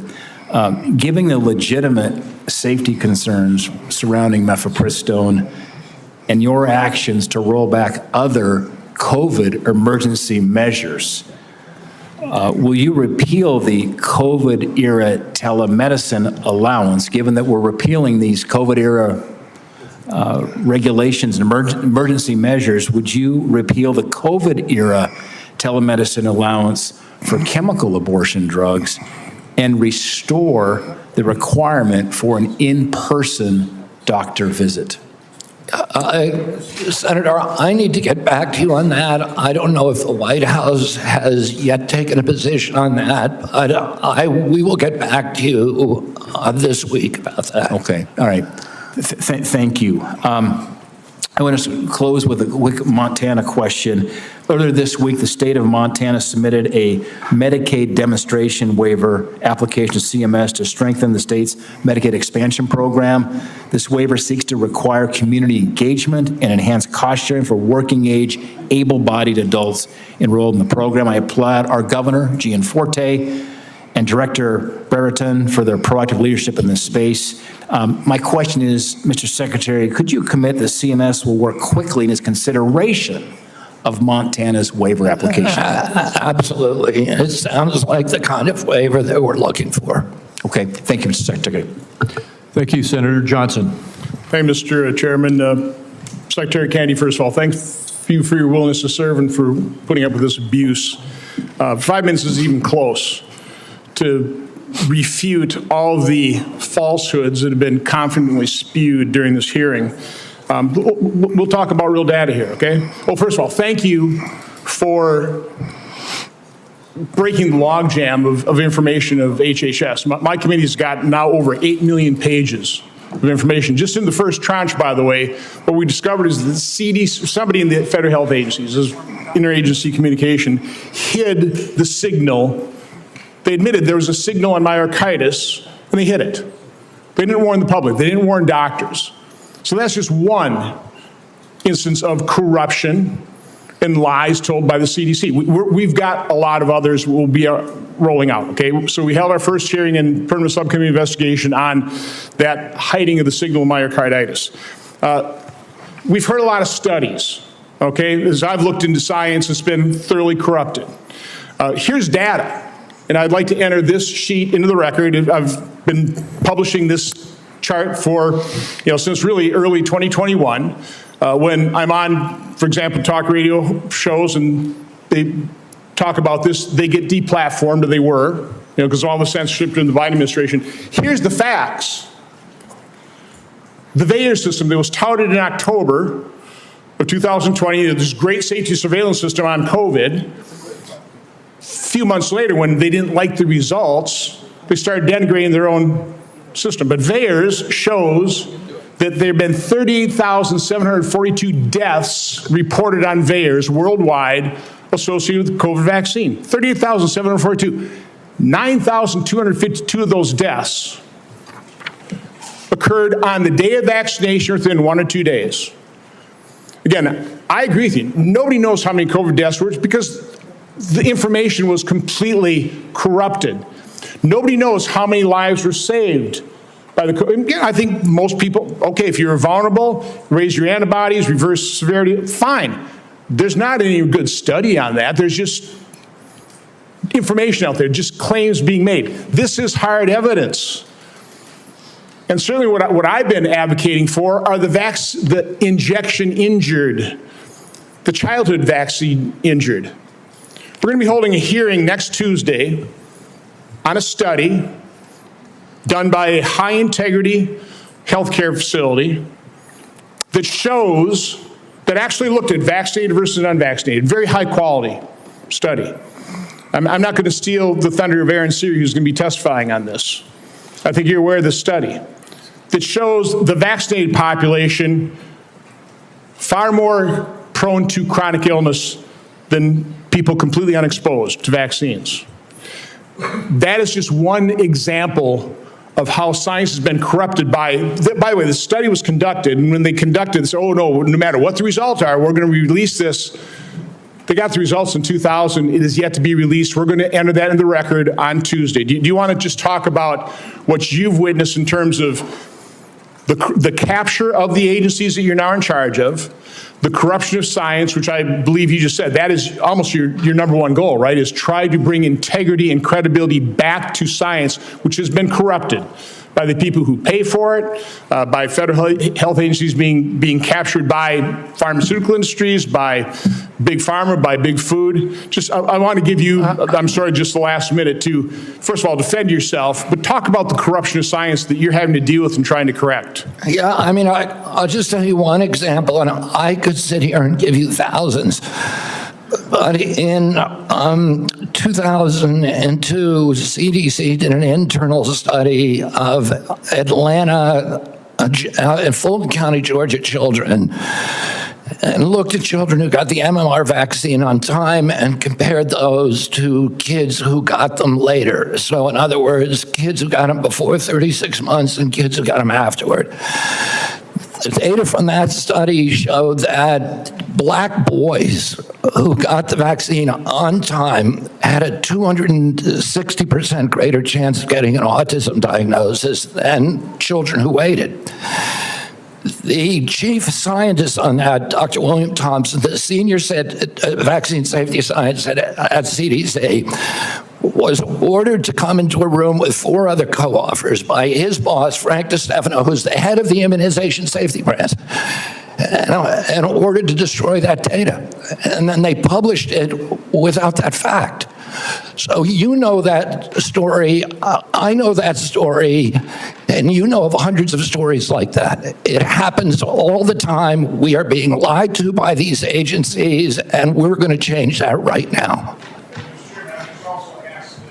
The letter I received from the Oshkosh business, they would be out of business because of the 50 employee mandate. It's going to be out of business. I just want to enter that in record as well. Without objection. The committee will take a 5-minute quick break here just to allow just a moment of reset here, and then we'll start right back up again in about 5 minutes.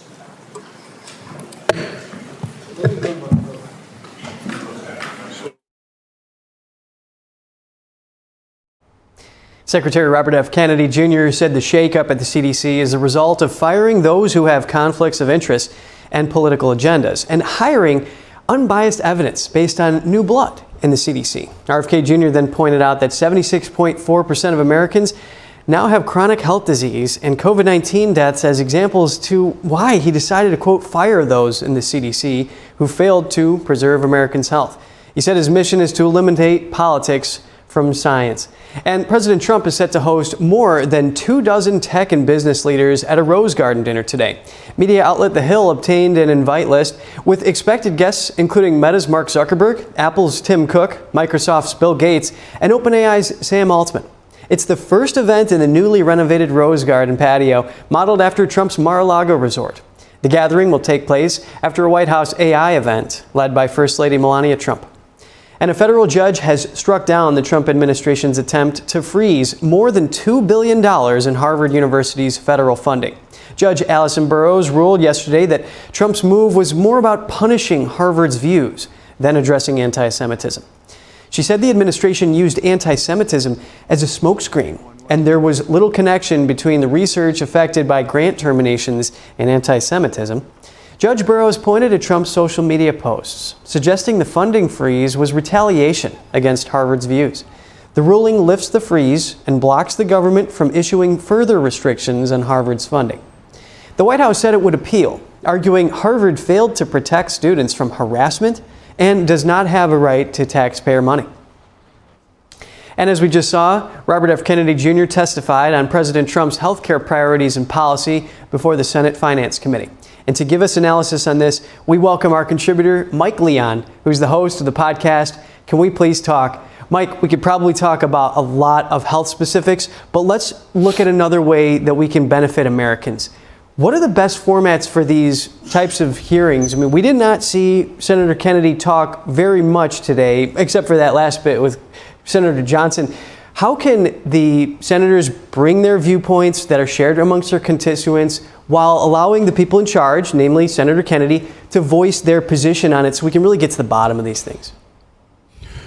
Yeah, well, Kevin, first off, good to see you. And I do love the way you framed the question because these hearings are incredibly contentious. We saw so many different periods for people that weren't watching between Senator Cantwell. Obviously, we saw the ranking member on the committee just at the initial onset. But again, how do we get to listen to what he's actually doing versus what we're seeing play out now with media reports in terms of the firing of the CDC director, 1,000 other officials at HHS calling for his resignation? I don't know how we get to that point, to be honest with you, because, they have such a short allotment of time, Kevin, in terms of asking questions within a 5-minute span that they're expecting answers to. It's almost like if you look at a trial, when the cross-examination happens, a lot of the times it's like, yes or no, did you do this? Did you do that? Whereas when you have the Republican senators that are going up there, they're going to give him more time to speak. So I don't know, the format potentially needs to change. I would like to hear a little bit more from RFK defend some of these positions. And I want to make it incredibly clear that, like, I can't even joke around with this because I have a daughter that's on the spectrum, Kevin, that is autistic. I have an atypical daughter and a typical daughter. I've been very vocal against RFK. There are some things him and I agree on, but one thing we don't agree on is vaccinations and the cause of autism. So there's a lot of things that, him and I disagree on vehemently. And I've met him before with Free and Equal Elections Foundation. But I do want to hear what it is that he's doing in terms of cutting the red tape and bureaucracy, because there are certain things that I do think the American people are like, hey, my insurance provider won't accept this. There's a lot of red tape if I want to get this procedure done versus that procedure, and who would cover it. So I do want to hear a little bit more of him. I don't know how the process needs to change on Capitol Hill with these committee hearings, but I do know that it does need to be less contentious, more in the line of the way Senator Cassidy kind of led the questioning. Understood, Mike. I'm sorry to hear about your daughter. I'm sure you're able to provide her with the care she needs, and hopefully she's able to get access to all the resources that would be demanded in that sort of situation. Now, how did RFK Jr. handle himself? You mentioned this was contentious. Sometimes he had a chance to speak, sometimes he didn't. Yeah. Well, I mean, again, it's a lot of older points that have been brought up, and Kevin, they're valid points. I mean, they're out there in the public domain. I'm not making any of this up. For years, RFK and the Children's Defense Fund, and they have talked about the vaccines and this link to autism. And they say that the medical community is hiding some of that. This is what the Democratic senators that were opposed to his nomination, and including, by the way, Senator Cassidy, who is a physician himself, have said very opposed to. Like, I'm a doctor. I trust science, right? Science is evolving. The other part is, Operation Warp Speed. There's some tweets that were kind of brought up in the hearing from some of the senators there of RFK questioning Operation Warp Speed and the effectiveness. I've been very vocal as somebody who opposes a lot of President Trump's policies. But one thing I don't oppose him on was I thought Operation Warp Speed did help save a lot of lives. Now, the public messaging around it was terrible at times, but it did help save a lot of lives. And getting a vaccine to roll out, again, vaccines are not 100% foolproof, folks. They're in the 90s, right? They help prevent diseases. They don't eradicate it, but if more people take it, you have a less chance of getting it. That's the whole point of a vaccine. But let me tell you who's not educated enough to speak on vaccines. Myself, who's not a doctor, and RFK, who is not a doctor. He's an environmental lawyer. And I think that's always been the main contention point around his nomination. And I think what you saw today, Kevin, in the hearing is a lot of Democratic senators continue to bring up things that they brought up in his confirmation hearings, whereas you saw some of the Republican senators talk about some of the things with the bureaucracy stuff that I mentioned that CDC is trying to, or at least he's trying to eliminate at CDC, at FDA, by firing some of these advisory committee members, some who I've happened to know and have been on my program. And we've talked about what are some of the things that he's doing, whether it be harm, whether it be something that is right or wrong. I just think he didn't get enough time because he has to combat people that are already going in there with that same level of questioning that they had in his confirmation hearing. And it's tough to keep re-answering things, as he noted several times during that hearing. It's tough to re-answer something that I've already answered numerous times that's been entered into the record. Understood, Mike. If you're a voter, for example, what should you do? I mean, if you have a senator and let's say the person in charge, Kennedy, he was confirmed, his future as HHS secretary, that's to be seen. But if you're a voter, would you like to tell your senators, hey, we want to hear what he has to say, and ask a good follow-up instead of coming on and just, it's just a one-sided conversation, because we really want to get to the bottom of this. What advice do you have for voters? Yeah, I mean, it's a good question, Kevin, because I was just talking to a voter, my wife, about this before. It's like, what do I do now? Because he is in charge, and I disagree with a lot of his viewpoints about safety, efficacy of vaccines, et cetera, et cetera.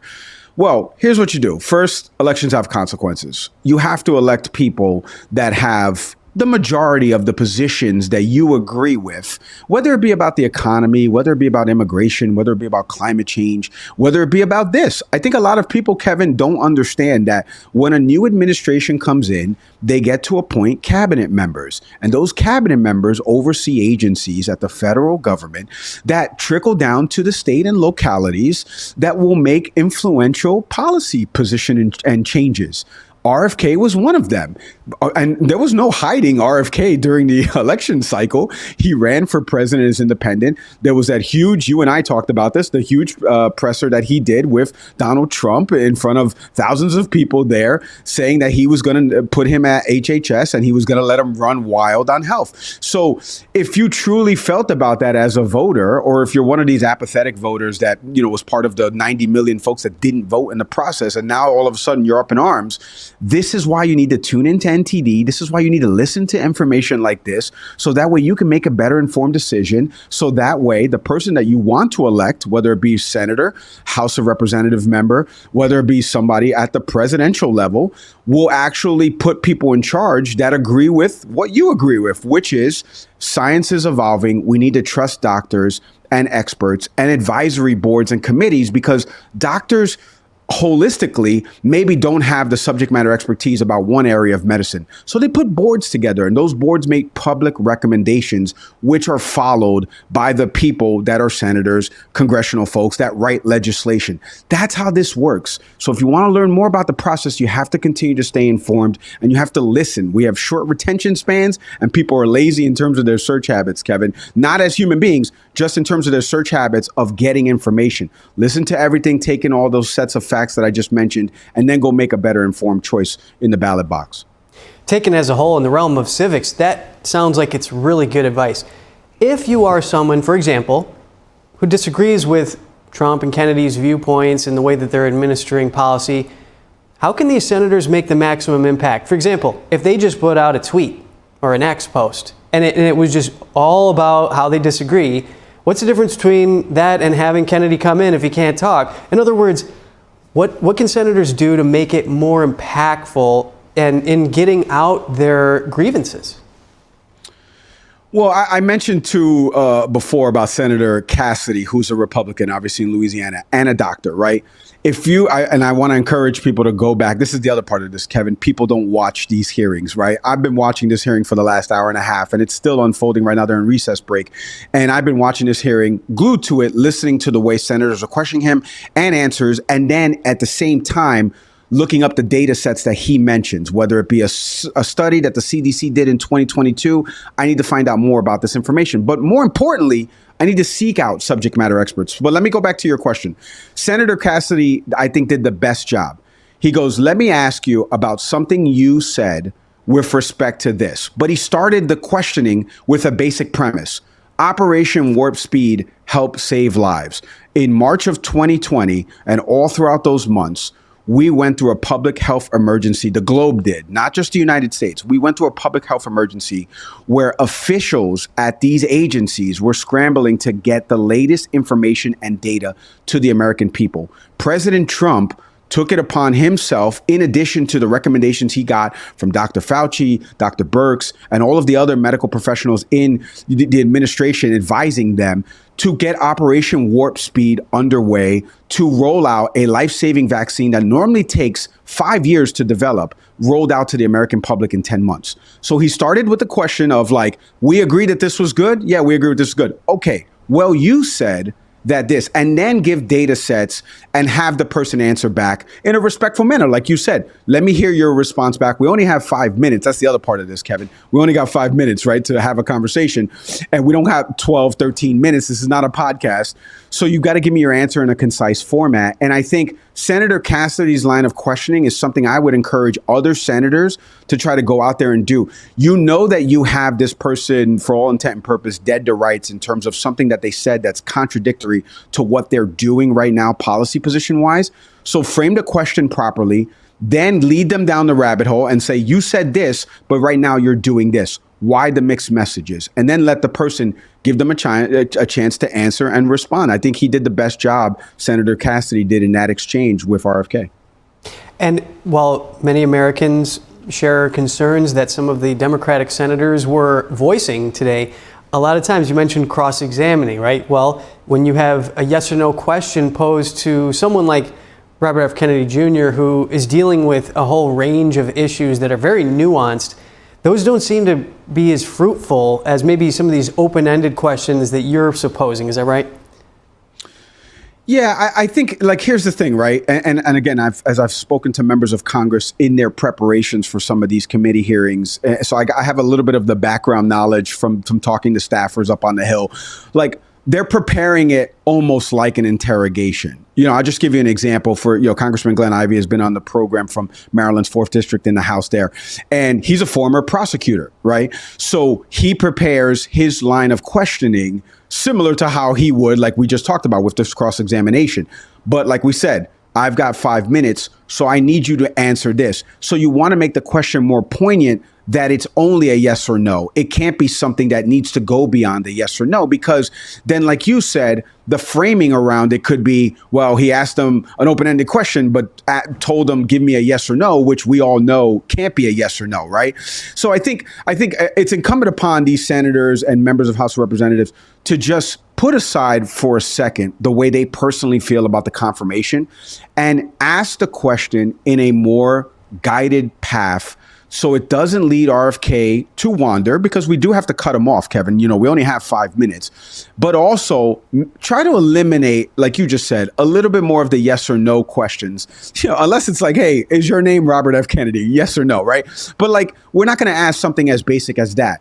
Now, if we could ask him something to the effect of, have you fired 1,000 CDC officials, or have 1,000 CDC officials come out in opposition to you? Yes or no? Has the American Medical Association back in June said that you are doing something that's harmful to the United States public? These are all things that are yes based. They don't need a further clarification. So it's incumbent upon the witness to keep the answer short, as I'm trying to do here, but it's also incumbent upon the way we ask the question to frame it better, so that way the folks get the true back and forth of both people talking. That's very interesting, Mike. Absolutely, definitely. The way that these are administered is so important to the American public, and we do really appreciate your in-depth analysis of that. Mike Leon, thank you. Thank you, Kevin. And the Secretary of Health and Human Services, Robert F. Kennedy Jr., is testifying now before the Senate Finance Committee in the recent CDC shakeup and the Trump administration's health agenda. We're going to tune into that now. And you can't answer that simple question. I didn't hear your question. Okay, let's go. We'll just proceed. And Senator Tillis has yielded his position to Senator Blackburn, so And she'll take it. Thank you, Mr. Chairman, and Mr. Secretary, thank you for joining us today. I appreciate the comments you've made about the Rural Health Transformation Program. That is something many of us worked on, and we were pleased to push that out of this committee, and I know Dr. Oz is moving forward with implementing that. I appreciate your comments to Senator Warner on the area wage index. He and I have worked on fixing that, and we appreciate your attention. I am delighted to know that you're going to end the revolving door and the conflicts of interest. I have found it so unseemly that people who work with a pharmaceutical or with a big food company then go back over into CDC or NIH or FDA, and then they're signing off on regulation for their former employer and many times their future employer. So we appreciate that. Senator Langford went to you on the PBMs, and as you are aware, my PBM Act that Senator Wyden worked with me on, that made it out of this committee last cycle. And making certain that we keep these rural pharmacies open, making certain that PBMs do not profit above what is their standard service fee, and that they have to disclose all their pricing. That is going to be an imperative. So will you work with us to get that PBM legislation across the finish line and to the president's desk? Yes, Senator, absolutely. Thank you. Interoperability is something that you have announced, a new interoperability framework to better align data sharing principles. And this is important to digital health. And as you're aware, when we passed 21st Century Cures in 2018, the Software Act and that health IT definition is something that I worked tirelessly on to get implemented. So what I want to hear from you is, how does CMS plan to align this new framework with the existing federal framework, and how are we going to be able to move forward with one national policy on interoperability? Well, I don't know if we, what we have right now is concrete commitments from the 60 top tech companies who we were able to convene to do data sharing, to do patient accessibility, and to do interoperability. But I can't tell you how that's going to mesh. Then if you will have someone submit to me in writing what that pathway is, this is something that is essential if we're going to be able to benefit from that data. So having some specificity on the pathway will be helpful. I did want to talk with you. Last time you were here, I talked about the concerns on overprescribing prescription stimulant drugs for children. And there are ways that HHS can work collaboratively with state agencies on this and to actually promote more community-based intervention to combat overprescribing. And we all have seen the harmful side effects. And there's a lot of reporting out there on this and tremendous concern for grandmamas like me who see children and friends of our grandchildren who suffer with this. So I know your team is working on solutions, so you're going to have your Make Our Children Healthy Again strategy that you're going to release, but talk for a moment. We've got 30 seconds left. Talk for a moment on how you can better arm parents with information on the harmful side effects of overprescribing these stimulant drugs. I mean, one of the problems, Senator, is that, we now have 1 out of every 5 kids on these drugs and the antidepressants, even more. And we know very little about the long-term impacts because NIH and CDC have been asleep at the wheel. Right now, we are doing those studies. We're doing extensive studies so that we can warn parents and so that we can force the companies to put labels on their products.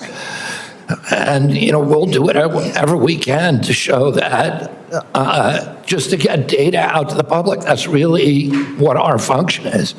And to show what the long-term impact of some of these drugs is. Are we actually preventing suicide or are we creating more suicide?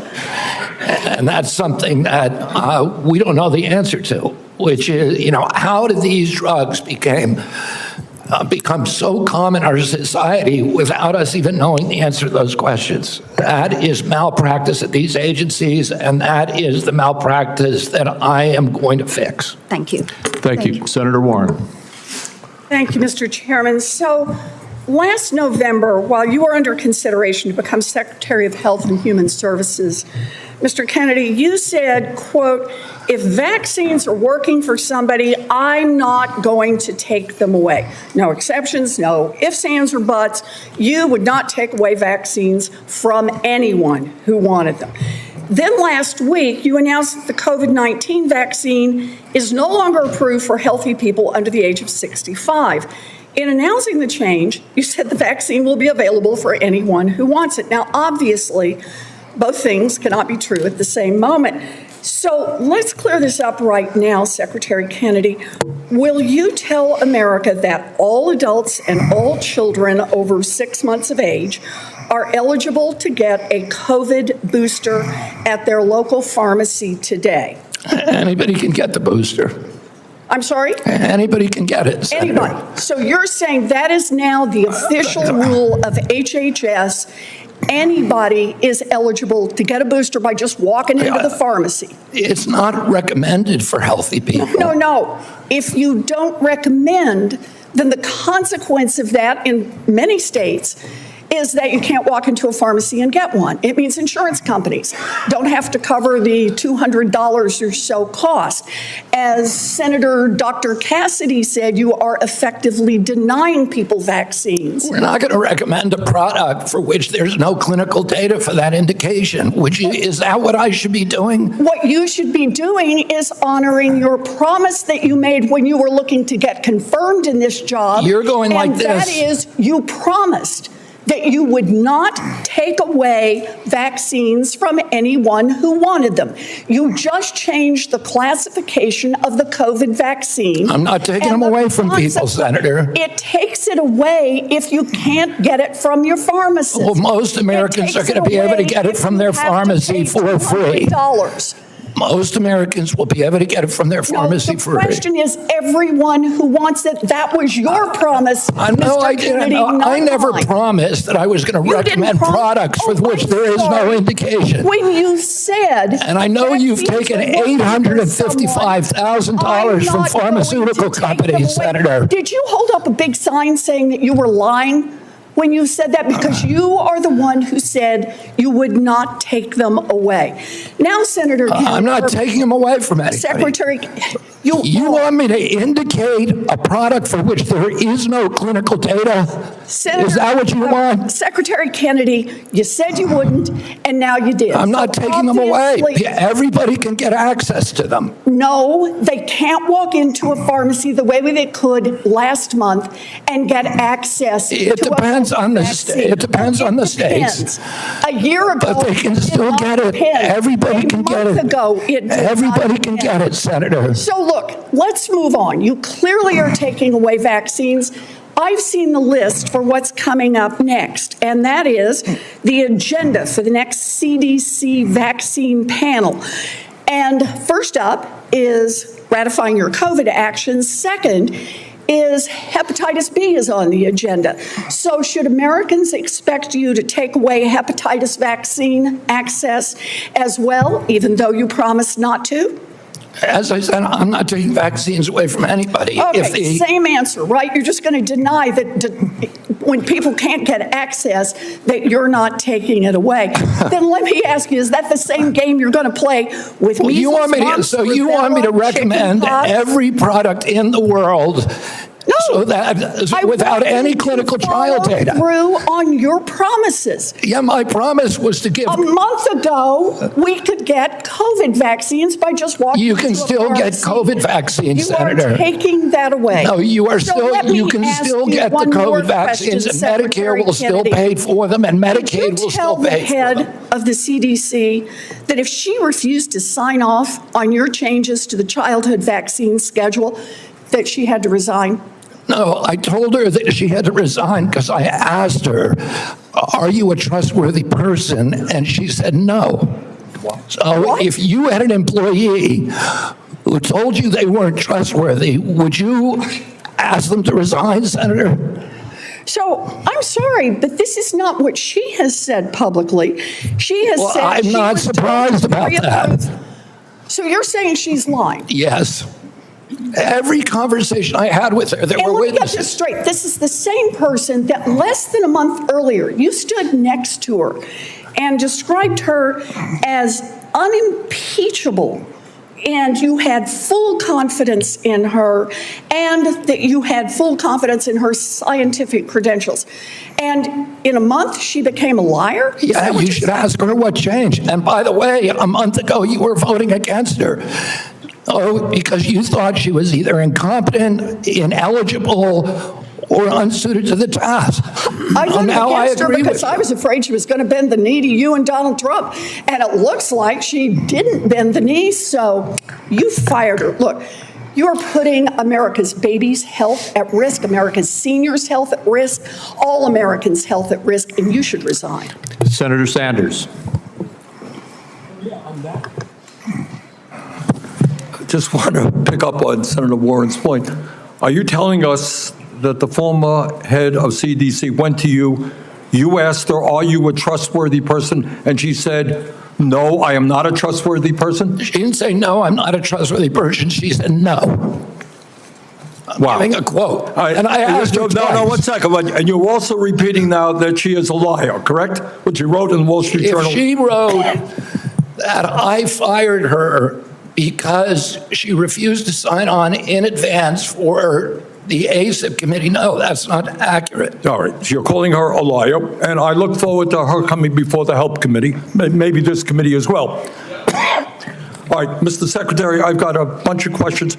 Appreciate brevity in answering it. So-called beautiful bill threw 15 million Americans off of health care, substantially raised premiums, and is going to have a terrible impact on nursing homes, community health centers, rural hospitals all over America. Very briefly, is that really making America healthy again? It's going to have it's going to be the biggest infusion of federal dollars into rural health care in American history. Yeah, you know why? Because you're cutting $150 billion for rural hospitals. You're putting $50 billion back. That's not an infusion. That's a loss of $100 billion. All right, next question. President Trump, who I don't usually agree with, called COVID vaccines, quote, one of the greatest miracles in the history of modern-day medicine that saved tens of millions of lives worldwide. Scientific community agrees with Trump. Lancet study found that it prevented almost 20 million deaths during their first year of use. Secretary Kennedy, are President Trump and the medical community right, or do you still believe that the COVID vaccine was, quote, the deadliest vaccine ever made? No, first of all, I didn't say that. Oh, I said that in terms of affairs reports a while ago. I said today, I think that President Trump should get the Nobel Prize. So who's right? Is Trump in the medical community right, or are you right? President Trump did an extraordinary piece of leadership. Is he right or wrong? Did COVID save millions of lives? As I said, he got Americans back to work. At that time, that particular vaccine was perfectly matched to the virus that was circulating then. And I have no idea how many lives it saved, but it saved quite a few. You know, what I find a little bit weird in this discussion, I'm hearing it over and over again this morning, Mr. Chairman, is we've got the entire medical community on one side. You got the AMA representing hundreds of thousands of doctors, the American Academy of Pediatrics, the American Public Health Association. All of these organizations are telling us that COVID vaccine and vaccines in general are safe and effective. You are casting doubt on that. Who are the organizations that are agreeing with you and casting aspersions on vaccines? The primary advisors are Marty McCary, Jay Bhattacharya, Dr. Oz, Vinay Prasad. So you got a few doctors who agree with you, and I'm giving you the Not name. a few doctors. What you're talking about is there's a big difference, Senator, between established science and the scientific establishment, which has been co-opted by the pharmaceutical industry. So you're telling the American people that the American Medical Association, representing hundreds of thousands of people, have been co-opted and that they should not trust their doctors. And I'm the telling American you, Academy of Pediatrics, and by the way, just for the record, every single Republican, I don't mean to be political here, Mr. Chairman, has received PAC money from the pharmaceutical industry. Are they all corrupt as well? And I'm telling you, the American Heart Association has been co-opted by the food Everybody industry. but you, Senator. But you know what? When you ran for president, you know, we have a corrupt campaign finance system. Maybe you will agree with me on that. Okay, you were already president, you got $1.5 billion behind it. You received $300,000 from people, not from the industry, people in it, as I did, from individuals. You corrupt. President Trump got $3 million. Every Republican got corporate PAC money for the pharmaceutical industry. Democrats as well. Everybody is corrupt, but you? Is that what we're looking at? I don't think so. And I think the issue now... I don't even know what you're talking about. Well, I think you do know what I'm talking about. I don't know what you're talking about. The issue is every time anyone disagrees with you... Are you saying the pharmaceutical industry was supporting my presidential campaign? No, I'm saying... I don't think so. I'm not saying that. I'm saying that the pharmaceutical industry is a greedy institution which is charging us the highest prices in the world. They are pervasive. But to suggest that every institution, the AMA, the pediatrics people, is corrupt because they disagree with you is an insult to the American people. Listen, people disagree with me all the time. I have arguments in my agency, heated arguments every day with Jay Bhattacharya, with Marty McCary, with Dr. Oz. You have given the names of a few people. I have given you the names of organizations representing hundreds of thousands of doctors and scientists. I yield, Mr. President. Senator Tillis. Thank you, Mr. Chair. Secretary Kennedy, thank you for being here. A couple of times you asked people if they were making a statement or a question. What I think I may do, just to give you a breather, is to make a statement with a lot of questions. And just for the record, I'd like for you to have the opportunity to have your staff respond. I can't conclude from the discussion today where you are on warp speed. So I would like the definitive statement on exactly where you are. Was it good? Was it bad? Were there things that worked? Were there things that didn't work? I can't discern that from what you said here. I, for one, think that it was a signature accomplishment of President Trump, and the mRNA platform is something. I agree with that. I look forward to you giving us a detailed statement on exactly where you are with warp speed. I'm not a doctor. I'm not a trial lawyer. I'm a boring management consultant. Another question that we'll submit in the record, I'll give you directionally where we're going. I don't see how you go over 4 weeks from a public health expert with unimpeachable scientific credentials, a longtime champion of MAHA values, caring and compassionate and brilliant microbiologist, and 4 weeks later, fire her because at least the public reports say because she refused to fire people that work for her. So as somebody who advised executives on hiring strategies, number one, I would suggest in the interview, you ask them if they're truthful rather than 4 weeks after we took the time of the U.S. Senate to confirm the person, just for the future nominee that we're going to have to consider. But I do also believe that some of your statements seem to contradict what you said in the prior hearing. You said you're going to empower the scientists at HHS to do their job. I'd just like to see evidence where you've done that, and I'm sure that you will have some. You will do nothing that makes it difficult or discourages people from taking vaccines. There seem to be several reports that would seem to refute that, but I'd rather you just respond to it. I'm not going to come here and impose my belief over any of yours. That, again, seems to be contradictory to the firing of a CDC director, the canceling of mRNA research contracts, firing advisory board members, attempting to stall NIH funding, eliminating funding for the I think $500 million for further mRNA research, and just want an answer for it. On H.R. 1, I believe you know my concerns about H.R. 1. I've had several meetings with, and H.R. 1 is the big, beautiful bill, OB3, whatever the brand is. But I'm still, I've got an office with 60 staff, including half of them in state office. I've had 3 different estimates of the economic impact on the state of North Carolina.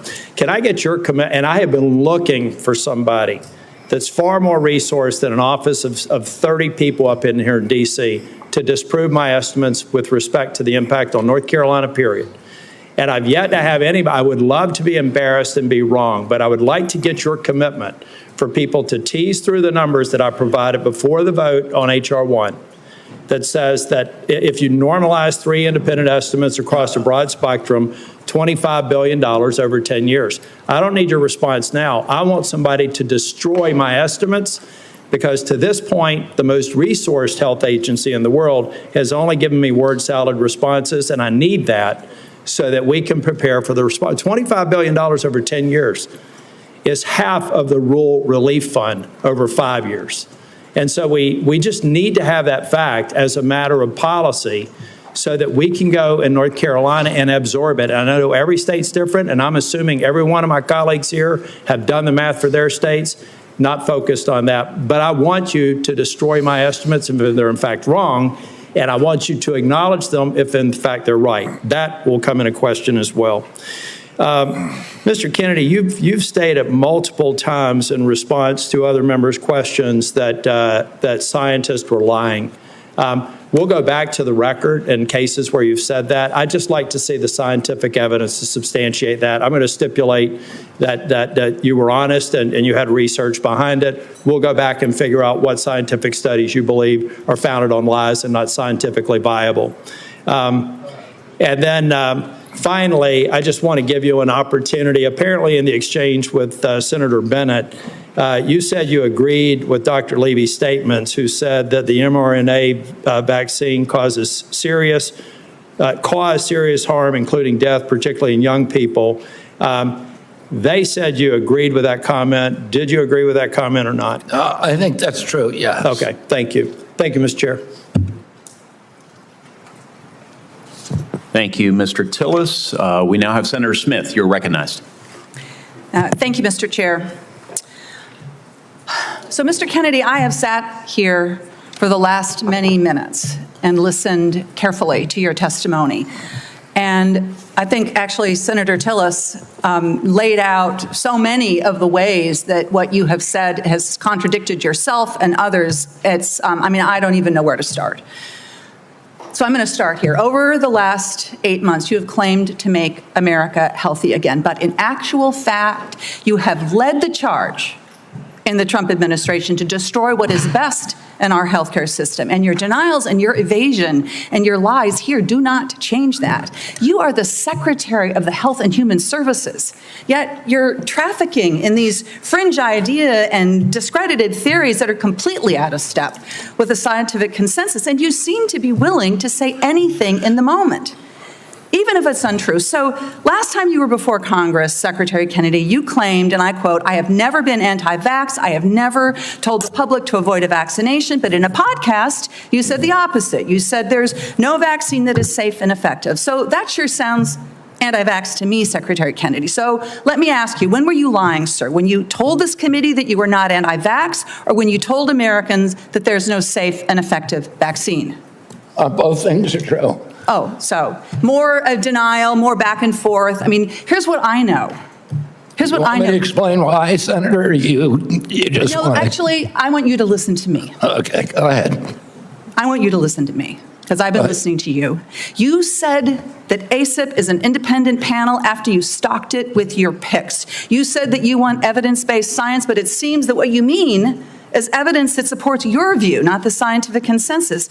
I mean, you dared to sit there and call my colleague from New Hampshire a liar when she presented you with facts that don't support your view of the world.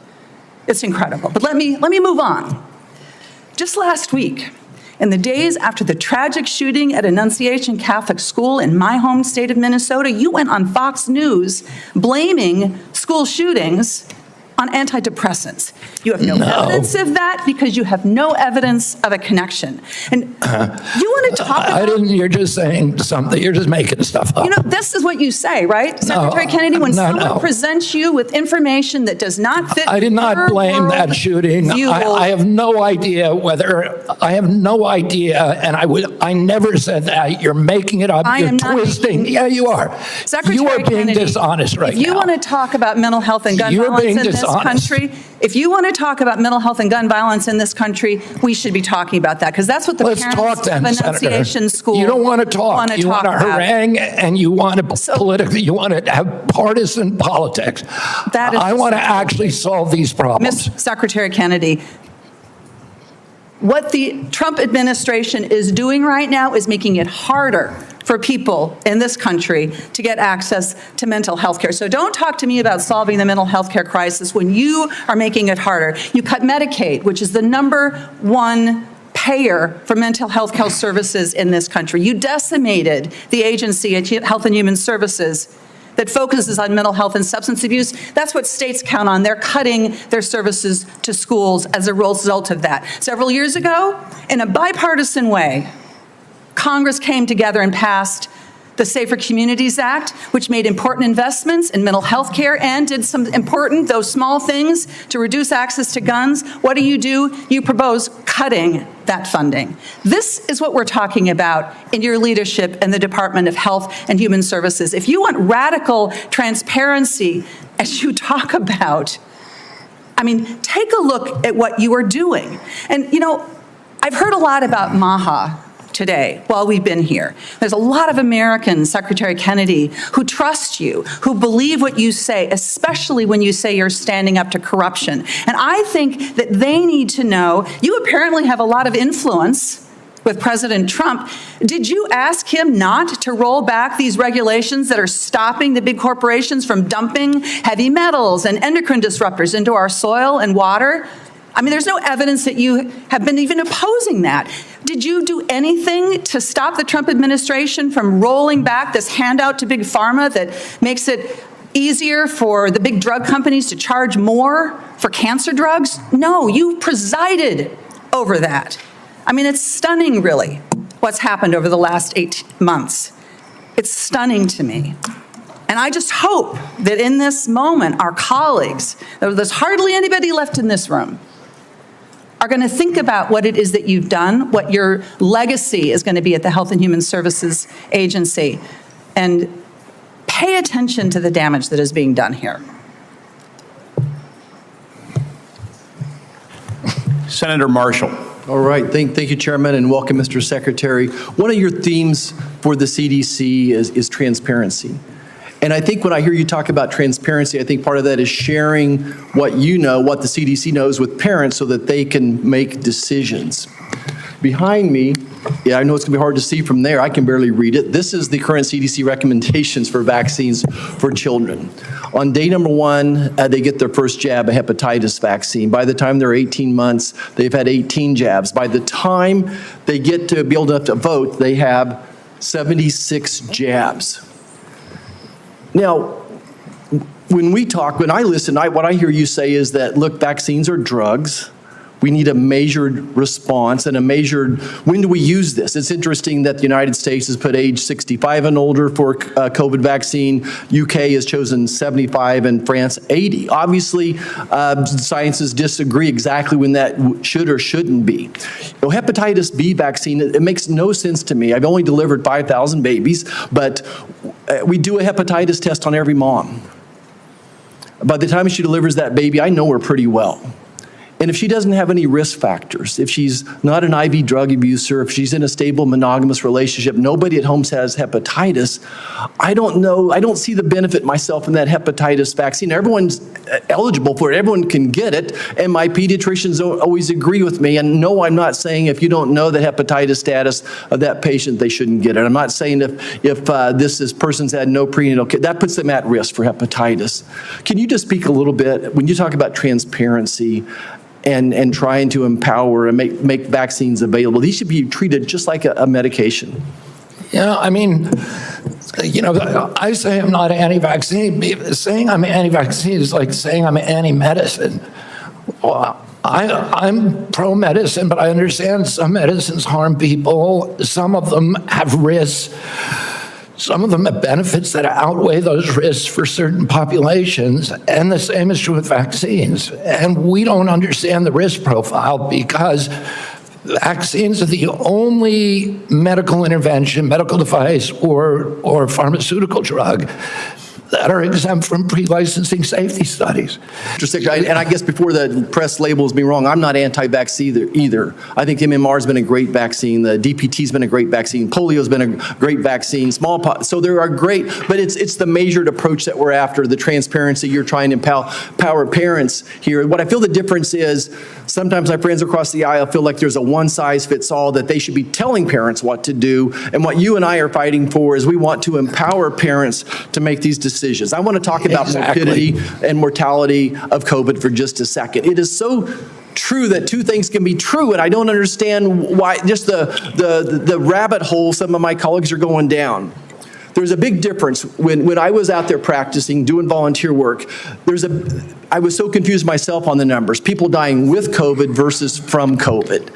And we still don't have that message. And I think that's what I hear you saying as well. How many people died from COVID versus with COVID is a different answer. The situation today is so different when this monster virus was made at a laboratory in Wuhan, China, and none of us had ever seen this virus, and we had no immunity to it.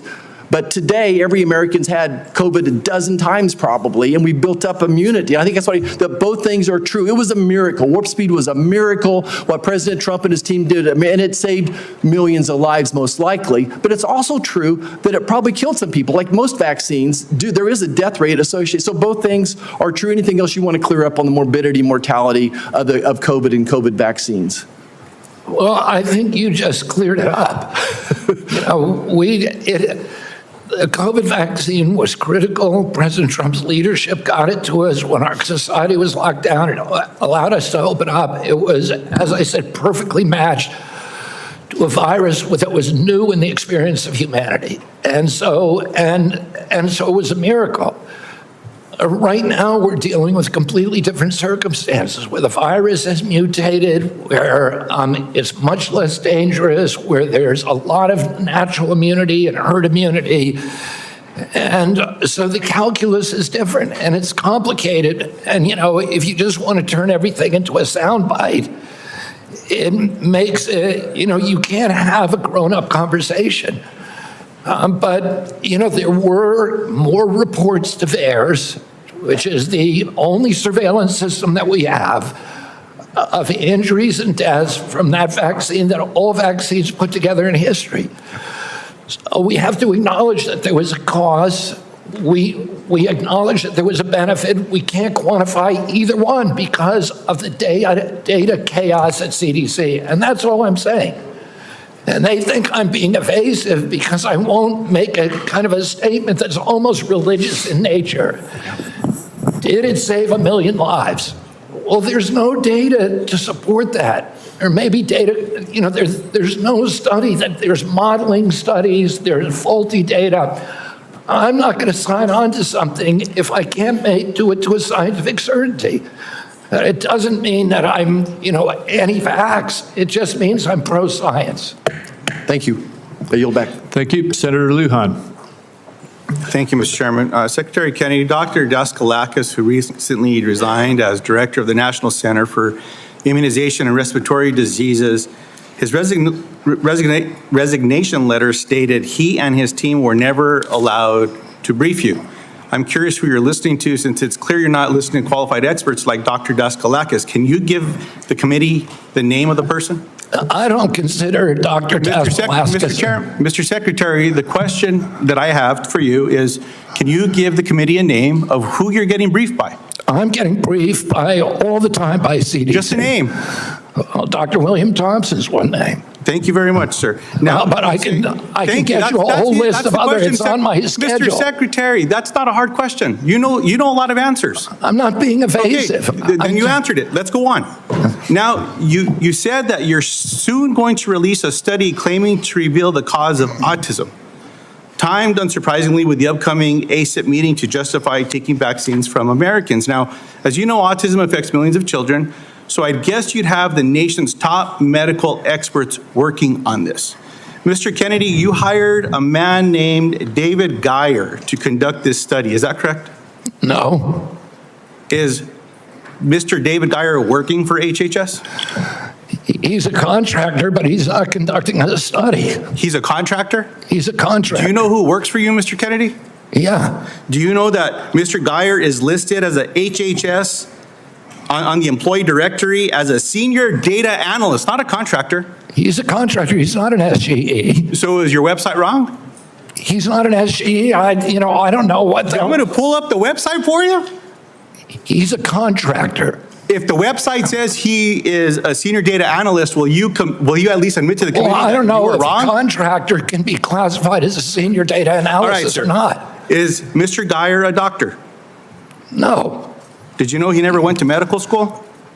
He's not practicing medicine. Did you know that he got caught in Maryland and was charged for practicing medicine without a medical license? He was charged by a medical board. He sued the medical board, and the medical board was found to have acted in actual malice and was fined $2.6 million by a judge in Maryland for doing that. See, so you choose to know a lot when you want to know a lot. It's incredible, Mr. Kennedy. Senator, you're ridiculous. So here's the question I have. You brought him in to do this study. I think there's no question about it. I told you he's not doing a study. Is he participating in the study? No. Is he doing any analysis in regards to this study? No. What he's doing is getting access to the Vaccine Safety Data Link, which is the biggest repository for vaccine information that your friend would not give us for 7 months. Mr. Secretary, let me ask you this question, just so because you know the answer. What is Mr. Geyer doing? He is the only one, because Congress ordered CDC to open up the VSD to him in 2002. He's the only outsider who's ever seen it. So because CDC will not give us, they have Mr. Secretary, is he participating in this then? No, he isn't. You just said he's the only dude that knows what's going on here. Do you want me to explain it to you, Senator, or do you just want to showboat? I'll submit this. You this. just want to showboat for your ads, or do you want to hear a real answer to your question? Mr. Secretary, you choose to know answers to questions with some colleagues. And I'm willing to give you the answer. I'm willing to give you the answer. Mr. Secretary, someone should have asked you, maybe President Trump should have asked you, are you a trustworthy person? And we should have waited for an answer then. Let's move on. I don't even know what you're talking about. You're talking gibberish. Mr. Secretary, let me speak slowly and clearly so that you can understand me through my New Mexico accent. And then give me a chance to answer. Does this help? Can you understand me? Yes. Appreciate that. Mr. Secretary, yes or no, did you hire Mr. Geyer to do this study? No. Mr. Chairman, well, let me ask, maybe we'll just get a good answer here. Mr. Secretary, will you commit to sharing the protocols used for the autism study with Congress and to the public? They're public.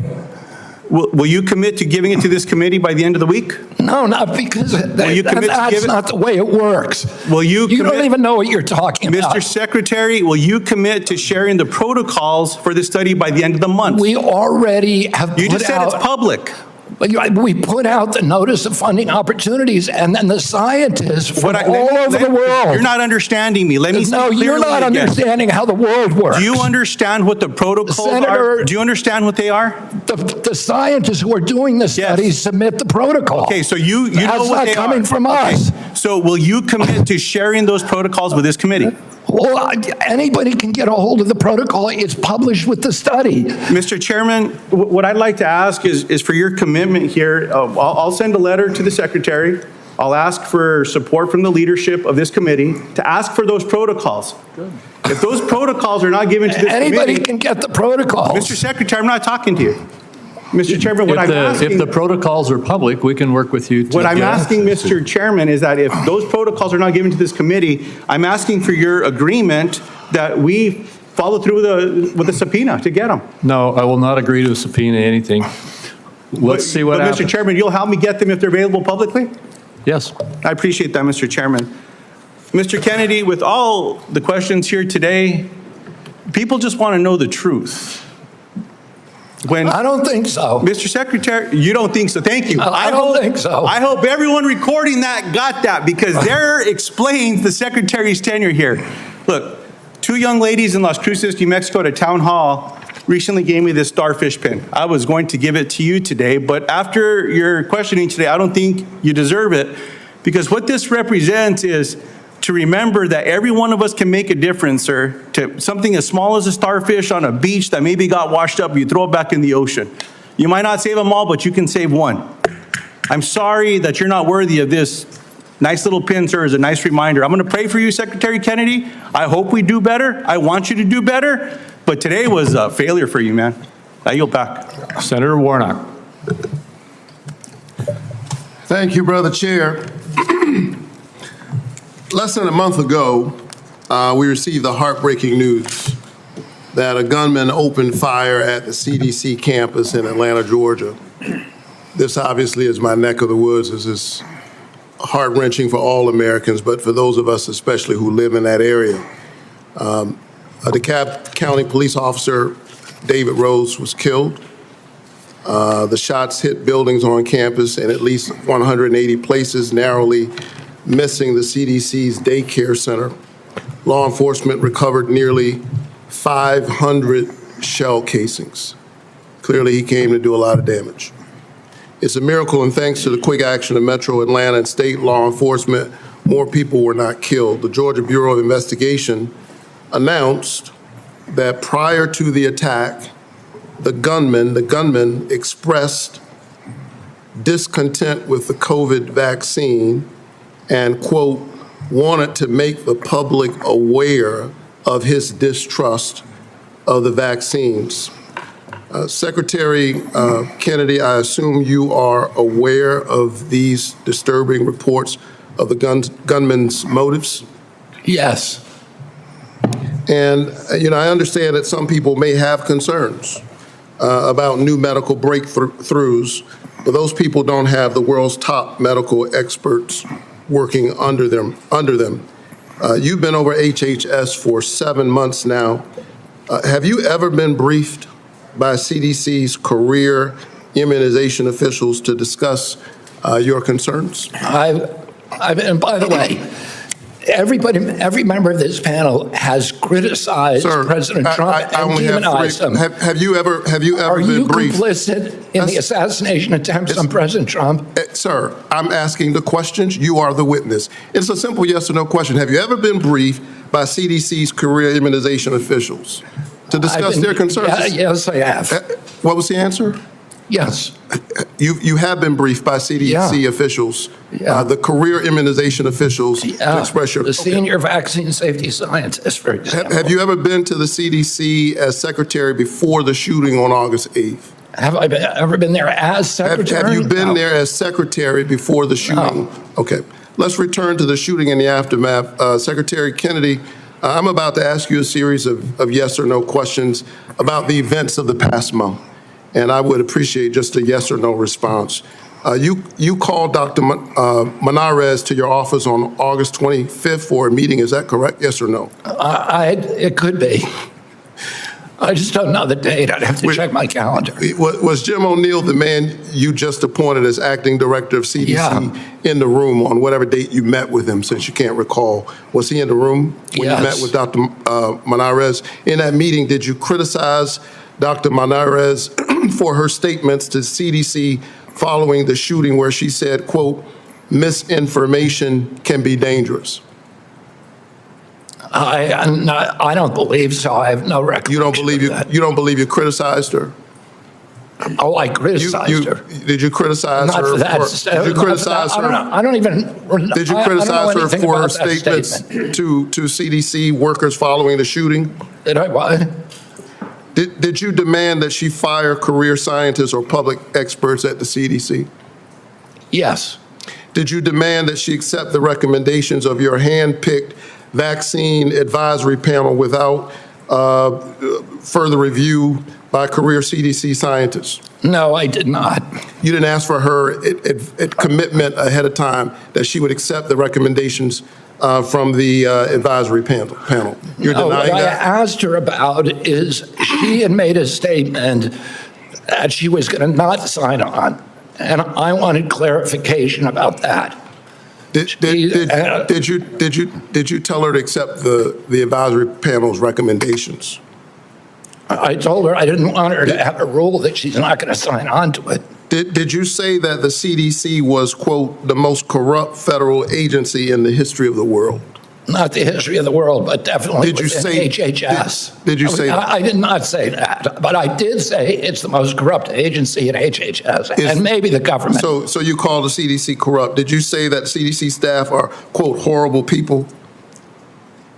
Horrible people? Did you say that they're killing children and they don't care? No. Okay, I think that we all have a history of listening to you and these answers, but you're on the record for a number of these statements. Despite your lack of credentials and expertise, clearly you have an agenda. It is a threat to the public health of the American people. It's clear that you are carrying out your extremist beliefs, which is why you attempted to fire Dr. Senator, we're the Menarez. sickest people in the world. Sir, I'm not. We're the sickest people on earth. I'm speaking. How am I a threat? Secretary Kennedy, for the first time, we're seeing deaths from children from measles. We haven't seen that in 2 decades. We're seeing that under your watch. You are a hazard to the health of the American people. Can I respond to that, Senator? No, I claim back my time. We need to wrap You are up. a hazard to the health of the American people. I think that you ought to resign. And if you don't resign, the President of the United States, who put forward Operation Warp Speed, which worked, should fire you. Thank you so much. Senator Welch. Mr. Chairman, thank you. I want to sum up, and I want to make 3 points. First, we have a healthcare affordability crisis in this country. And second, Secretary Kennedy's policies is making that affordability crisis worse, not better. And third, Mr. Chairman, the United States Senate is not doing its job. Healthcare. Citizens of the United States, our employers, our taxpayers and our families pay the most and get the least. That has been persistent and chronic, and it's not being addressed, it's being aggravated. Let me be specific. In Vermont, a family of 4 that makes $82,000 in income with premium support on Obamacare now pays $6,970 for their health care premium. That is going to increase $23,000 to $30,000. That is unaffordable, it's shocking, and it's cruel. The big beautiful bill that we're talking about, Vermonters are going to lose 45,000 families lose health care. That is going to be a hammer blow to our hospitals because those folks who lose health care don't get a guarantee they won't get sick, and they're going to show up at our community hospitals. Our community hospitals are going to treat them, and they aren't going to be compensated. And it's why Vermont community hospitals are on a financial thin ice, and that's true that about 338 hospitals around our country are in danger of closing. Second, Mr. Chairman, I believe the Secretary made assurances to this committee, and he has not kept the promises he made. Prices have not come down, they've gone up. He assured Senator Cassidy that he would not change the standards for vaccine review. Yet since his confirmation, all 17 members of the Vaccine Advisory Board have been fired by him. He has limited the use of COVID-19 vaccine. And he has inexplicably canceled $500 million in vaccine research and funding. So, I'm not surprised. Stephen Miller credited you with being the crown jewel of the cabinet. And my observation about the crown jewel of the cabinet and the policies of folks who get rewarded are the ones who fire those in service that speak truth to power. Susan Menarez, we've gone over that, fired because she refused to fire herself, staff without cause, and refused to rubber stamp changes to the vaccine schedule without data. The head of the Bureau of Labor Statistics was fired because she gave a report with honest numbers about the job report. CIA Russia expert who'd been there for 30 years, fired after the meeting with Putin. So, Mr. President, that is serious and worrisome.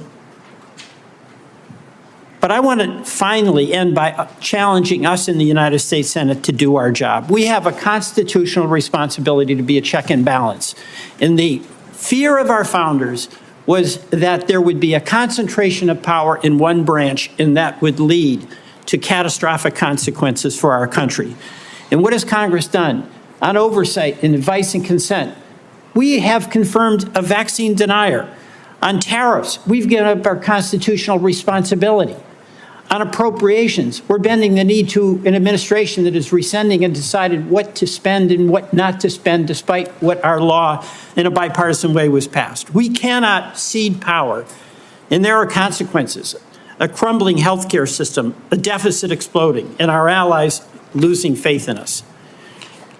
You know, Mr. Secretary, in the past, you have accused some of my colleagues of being in the pocket of pharma shills. You did that with Senator Warren today. You've done it in the past with Senator Bennett and Senator Sanders. You are not a pharma shill. But I believe we have to fight pharma and bring down the prices. And Senator Cortez Masto spoke about the legislation that we now have that would reverse the $5 billion handout to Big Pharma in the One Big Beautiful Bill. And when I leave today with Senator Wyden, we are going to go to the floor and seek unanimous consent to pass our legislation that would reverse that giveaway. And I ask you to put your policy in your body where your mouth is, and join us in supporting that bill to restore price negotiation power so those pharma prices can come down from being the highest in the world to something within range of reason. Mr. Chairman, I yield back. Thank you very much. Senator Young. Welcome to the committee, Mr. Secretary. It's my intention not to raise my voice and to give you an opportunity to respond to an inquiry. I'm going to begin with long COVID. It shouldn't be a surprise to you. During each of our meetings, we've discussed my interest in making sure our government does its part to address this challenge, which afflicts, by most recent estimates, over 20 million Americans. They have been diagnosed. There are a number of others we know that go undiagnosed. Over 400 million people worldwide suffer from this at a cost of $1 trillion a year, which is roughly 1% of global GDP. This, we know, has had impacts on participation in the workforce, therefore our own GDP. So it's serious on a number of fronts. It's my hope we can come up with some therapeutics for this condition. One of the real barriers to that is seeing that we are able to launch more clinical trials. I want to get your update on how the clinical trials are going, what plans you might have in the works to increase the number of clinical trials as it pertains to long COVID. Yeah, Senator, there was a project funded, a long COVID project at NIH. There was a huge amount of money spent on it. It yielded nothing. I agree with that. Right. And I think you know that we are doing now a different approach. We're launching a long COVID consortium. We're bringing together the best doctors in the country who have developed reputations for being able to treat long COVID. And one of them is a doctor that actually... Dr. Bruce Patterson. Yeah, Bruce Patterson, and then Dr. Jordan Vaughn, also from Florida. There's a number of them who are doing spectacular things where patients are reporting extraordinary progress. We want to get them all involved, all in one room. We want to identify the protocols that are working. This is something that did not happen during COVID. It was all ivory tower science, and the doctors who are on the ground were ignored. The same thing happened during the HIV crisis. Yes. And we're trying to do something different, which So is my really time's limited. You mentioned ivory tower. And so that's a segue into a statistic that I've become familiar with over the years. It takes roughly 18 years for proven interventions, pharmacological or other types of medical interventions, to make their way out into the field. If we assume, I think a conservative estimate, 12 to 15 years until we have any really acceptable therapeutics for a long COVID, that's a cheerful estimate. Plus the 18 years until it finds its way into clinical practice, people roughly my age will pass. Actuarially speaking, they will pass before there's any acceptable therapeutic. So we need to accelerate our current activities. Can you give me a couple of things you're going to do to ensure that we accelerate our development of therapeutics? I mean, the best solution is the same kind of solutions that we should have been pursuing during COVID, which is off-the-shelf approved drugs for that are there already. Yes. So you don't it have was to go recently reported that all the major pharma companies, I'm sorry if there's one good student exception, are serving as barriers to clinical trials. How can they repurpose? It is bizarre that that's happening. Okay, you're the Secretary of HHS. Will you be cracking down on this lack of cooperation? Yes. Thank you. Yes. Thank you so much. Will you also be exploring research partnerships with other countries, seeing as I've established this is a global challenge? Yes. Okay. And that's what we should have done during HIV. It's what we should have done during COVID. Yes. Will you also be exploring whether ARPA-H, which has different research of protocols than NIH, NIH is very good at what they do, but it takes them a really long time to prove things because of their rigorous process. ARPA is more practical, right? And so one could imagine ARPA-H tackling this challenge. Will you be encouraging this? Absolutely open to that, Senator. Okay. Will you be working with me and other members of the committee on your aggressive strategy as it continues? Yeah, and looking for good ideas everywhere. Okay. The last thing I'd like to briefly touch on, with the chairman's indulgence, is just recognizing the president's leadership as it relates to the appropriate use of civil commitment to deal with homelessness challenges, mental health challenges, et cetera. He's taking a look at these practices. This can be a difficult conversation for so many of us, but I think it is worth considering whether government can play a more assertive role in helping people off the streets who have serious mental illness get off the streets, receive the sort of treatment they really need to be healthy. Can you provide some very brief thoughts on this topic, and maybe then I could follow up with a phone call? On the topic of civil commitment. Yeah. We can follow up, Mr. Secretary. It's mainly happening in the States, so I want to hear your ideas on it if there's something that you think. Yeah, I think the president said, we ought to take a look at it. If there's somebody in 20-degree below zero temperatures consistently in Washington, D.C., and they're believed to perhaps have mental health challenges, might we consider how to offer them care in a controlled setting rather than allowing them to freeze to death? Might that be humane as we reconsider our application of our laws? Follow up on that with you. All right. And Mr. Secretary, you've been here just like a minute or so under 3 hours. We appreciate that. We're not quite done yet.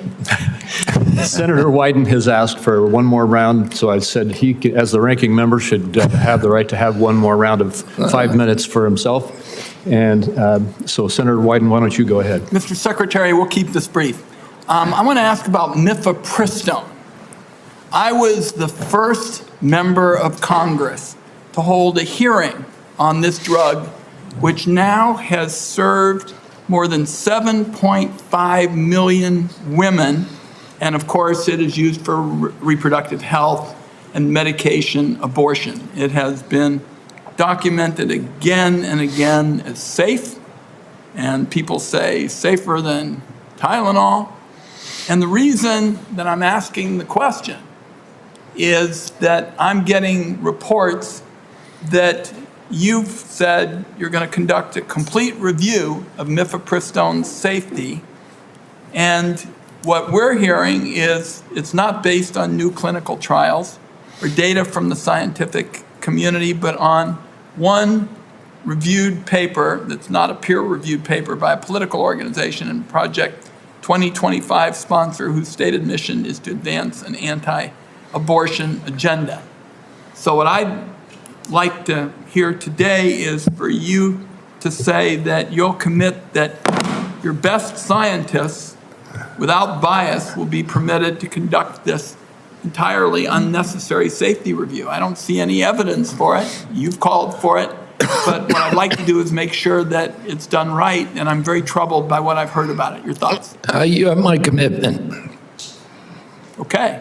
That'll be good science and good scientists. Okay.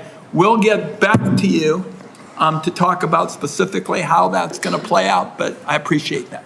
Okay, one last point for you, Mr. Chairman. I'm going to ask unanimous consent to enter into the record declaration by these kids, you know, some of them very young, who in the middle of the night, we were told by whistleblowers, are being whisked away and the like.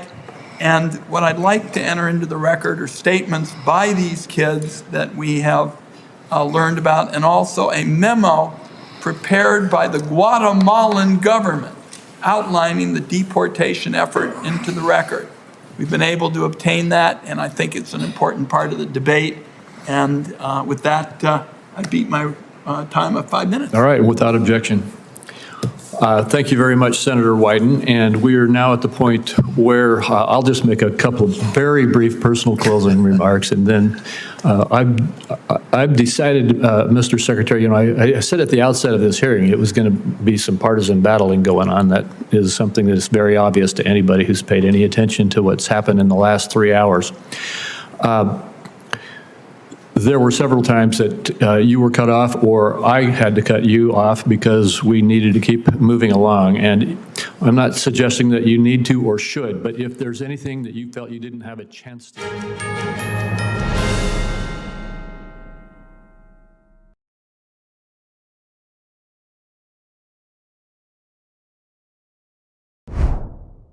Welcome to NTD News Today. Here are today's top stories. The city of Washington filed a lawsuit today accusing the Trump administration of interfering in domestic affairs. The suit seems to conflict with the mayor's recent order for local coordination with the president. HHS Secretary Robert F. Kennedy Jr. defends changes at federal health agencies. Kennedy says new leadership is necessary at the Centers for Disease Control and Prevention. President Trump's nominee for Fed governor defends himself before the Senate, what senators are concerned about.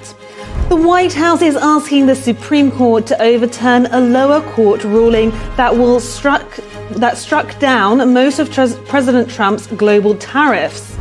A group of 30 nations is meeting in Paris to discuss a possible end of the Ukraine war, what European leaders say about US involvement in guaranteeing security for Ukraine.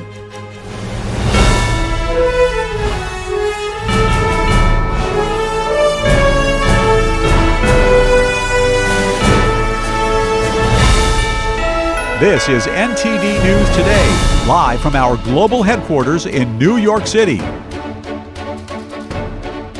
Today is Thursday, September 4th. I'm Victoria White. President Trump is putting pressure on Europe for partially funding Russia's war efforts. That's according to a White House official who spoke to the media. A group of 30 nations called the Coalition of the Willing is meeting in Paris today. They're discussing security guarantees for Ukraine. Trump had a phone call with them saying Europe pays Russia over $1 billion annually in oil purchases, thus funding the war in Ukraine. The president also emphasized that European leaders should place economic pressure on China for funding Russia's war efforts. The city of Washington today filed a lawsuit against the Trump administration and the military over the deployment of the National Guard in the nation's capital. The city is accusing the president and some cabinet members, as well as the army, of getting involved in domestic law enforcement. The lawsuit comes one day after a California federal judge ruled that the administration illegally deported the Guard and Marines in Los Angeles, saying local police were willing to handle the violence that erupted there. Washington's elected Attorney General Brian Schwab brought the suit despite Mayor Muriel Bowser's recent order requiring ongoing local coordination with federal officials. The president's 30-day emergency declaration is set to expire on September 10th. Health Secretary Robert F. Kennedy Jr. is appearing before a congressional committee where he's facing questions about changes at federal health agencies. During today's hearing, Kennedy defended recent firings and policy decisions at the Centers for Disease Control and Prevention. The HHS Secretary pointed to the CDC's response to the COVID pandemic as a major reason for change. I would like to address the recent shakeups at CDC. These changes were absolutely necessary adjustments to restore the agency to its role as the world's gold standard public health agency with the central mission of protecting Americans from infectious disease. CDC failed that responsibility miserably during COVID, when its disastrous and nonsensical policies destroyed small businesses, violated civil liberties, closed our schools, caused generational damage in doing so, massed infants with no science, and heightened economic inequality. And yet all those oppressive and unscientific interventions failed to do anything about the disease itself. Kennedy said the CDC requires new leadership. The HHS Secretary pushed for removing officials with conflicts of interest and, quote, catastrophically bad judgment and political agendas. Kennedy's comments follow the Trump administration's firing of the agency's director, Susan Monarez. Monarez wrote in a Wall Street Journal op-ed today that she was pressured to pre-approve recommendations of his vaccine advisory panel. Kennedy denied those accusations at today's hearing. President Trump's nominee for Federal Reserve Governor Stephen Miron is testifying before the Senate Banking Committee. Questions from senators focused on the independence of the Fed.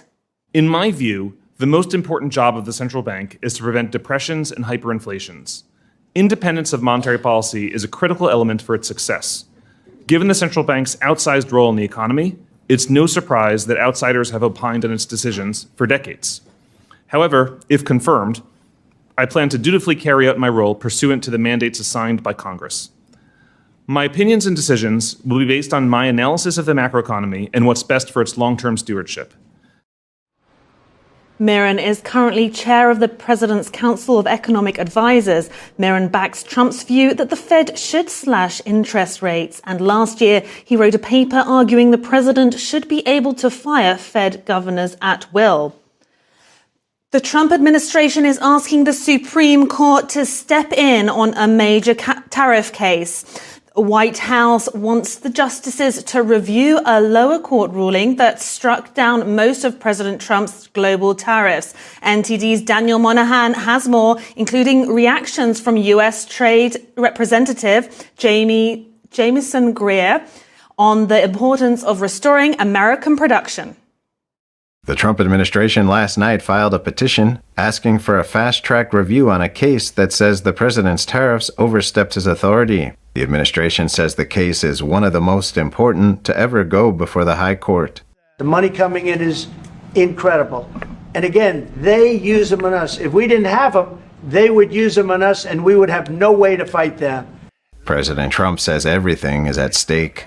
I can only say this, our country has a chance to be unbelievably rich again, but it can also be unbelievably poor again. The appeal warns that allowing the ruling to stand could trigger dangerous diplomatic embarrassment, expose the U.S. to retaliation, and derail ongoing trade negotiations. We made a deal with the European Union where they're paying us almost $1 trillion, and they're happy to do it. You know what? They're happy. It's done. These deals are all done. I guess we'd have to unwind them. The administration argues tariffs have been a vital tool in diplomacy, helping Washington respond to crises such as fentanyl imports that have cost hundreds of thousands of American lives.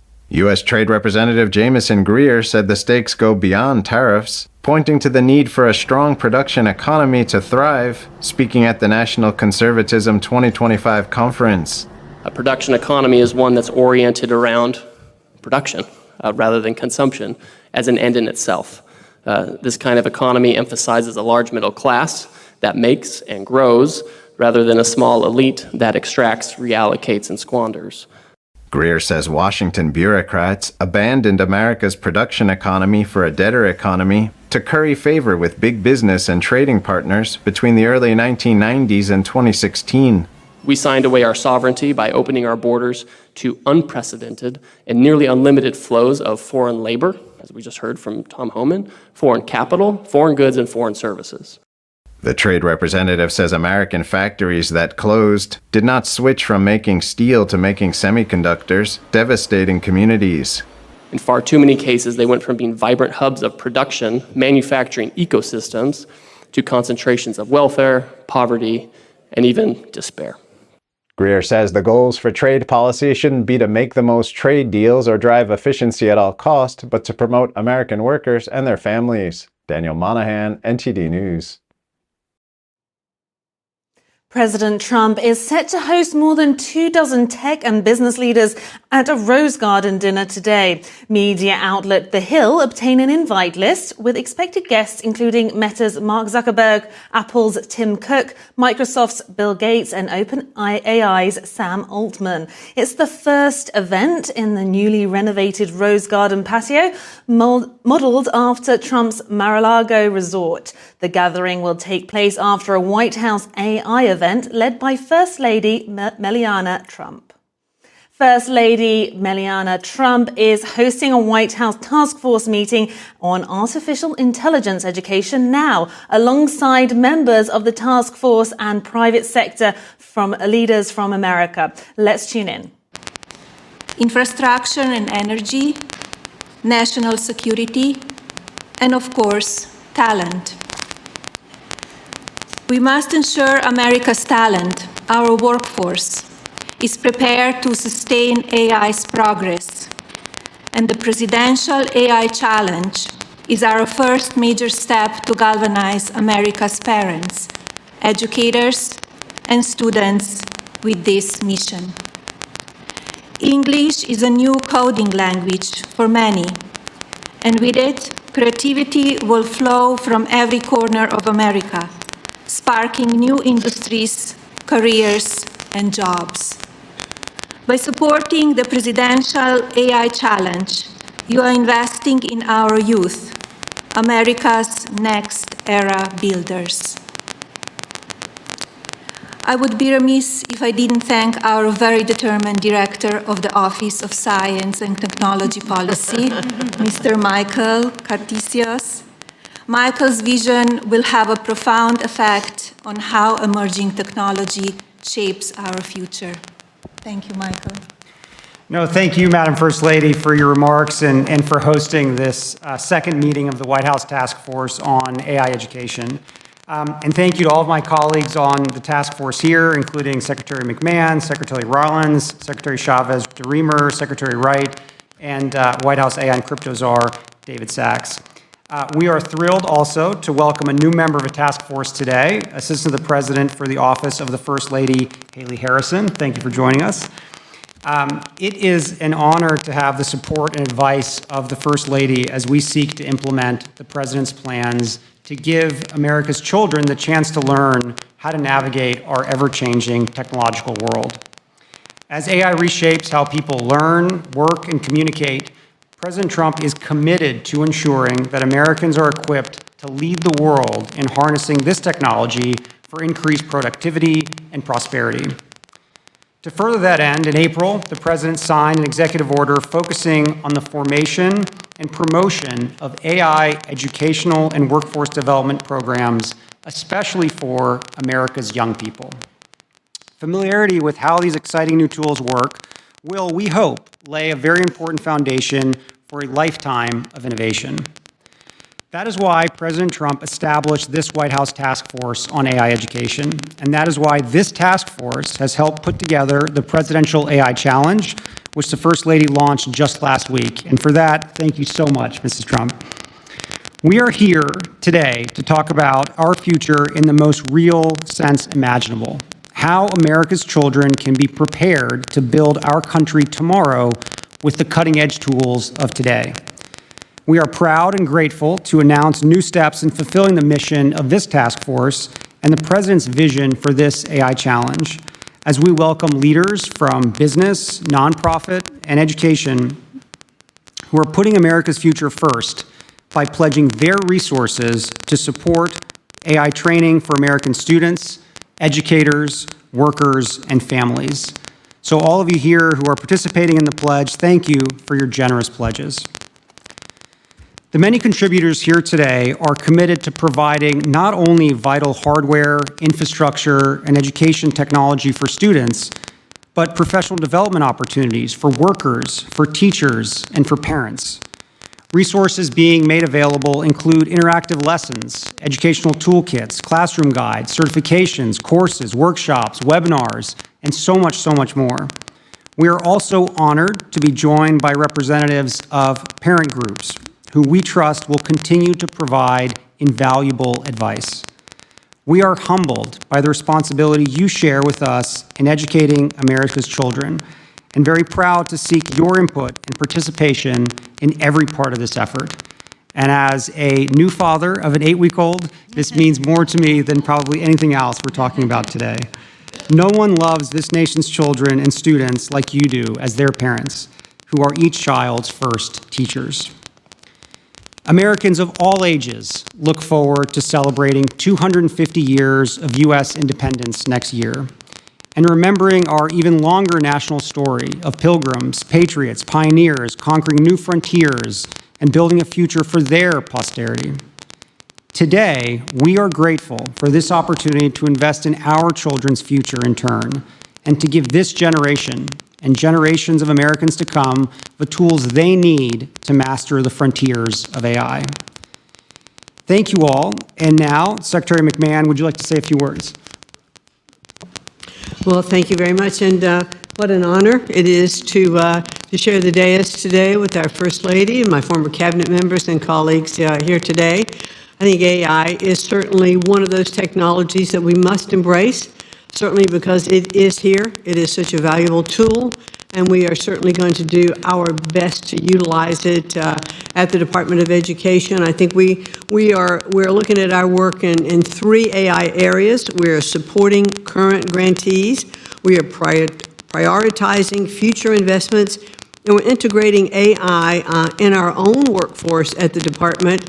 So I am certainly, and maybe a little to the table later than some as an adapter, but clearly I certainly am now an adapter in utilizing some forms of AI, which I'm finding so incredibly helpful.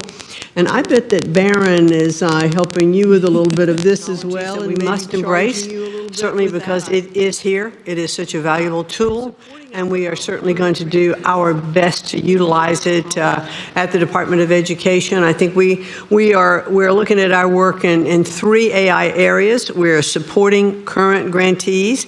We are prioritizing future investments, and we're integrating AI in our own workforce at the department. So I am certainly, and maybe a little to the table later than some as an adapter, but clearly I certainly am now an adapter in utilizing some forms of AI, which I'm finding so incredibly helpful. And I bet that Barron is helping you with a little bit of this as well, and maybe charging you a little bit with that. I would think so. In supporting our current grantees, we've issued a Dear Colleague letter telling anyone who has received an ED grant that AI tools and technologies are allowable use of federal education funds. Our goal is to empower states and schools to begin exploring AI integration in a way that works best for their communities. And I'm next week actually going to go to the Alpha School in Austin, Texas, to see AI in action in the school, so I'm be anxious to report back and see how that works. We are prioritizing future investments as I've now made AI one of my priorities as secretary. This explicitly encourages the integration of AI in teaching, learning, and school operations.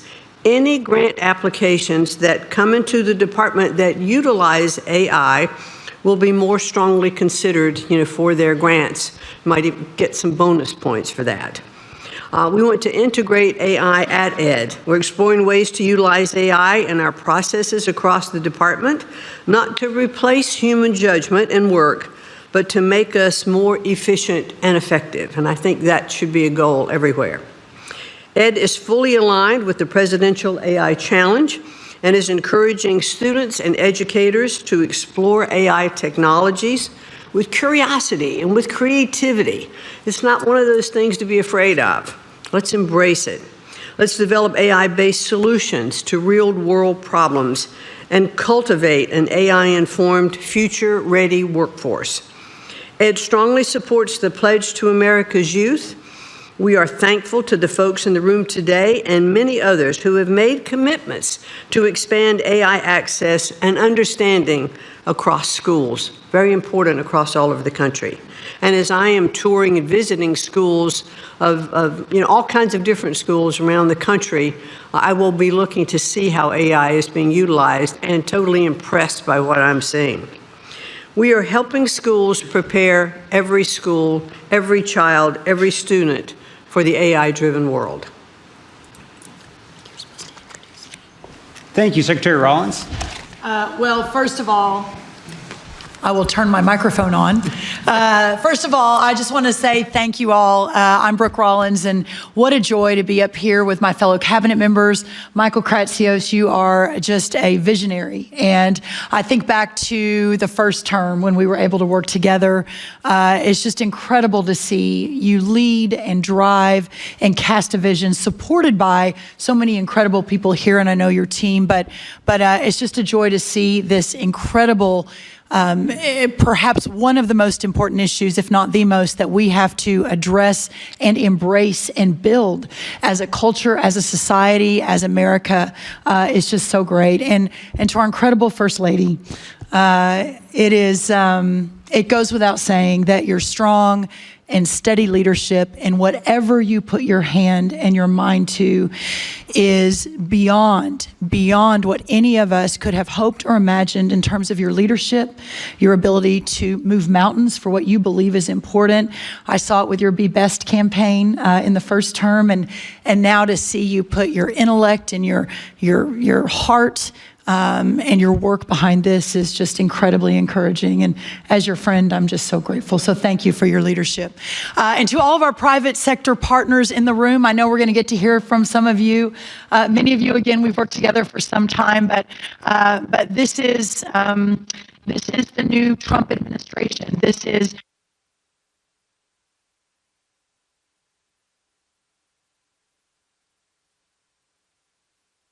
most vexing challenges facing America. So for those of you that have made this a priority in the private sector, we're just so grateful for your leadership and your willingness to lean in and realizing that sometimes in our country, things can get fairly divisive, but your willingness to lean in and to be part of the universal approach to solving these massive problems is just so appreciated. So thank you. I want to say that President Trump has been very clear. The United States will lead the world in artificial intelligence, period, full stop. Not China, not any of our other foreign adversaries, but America. And with the First Lady's leadership and the Presidential AI Challenge, we are making sure that our young people are ready to win that race. And I think that's why we're all here today.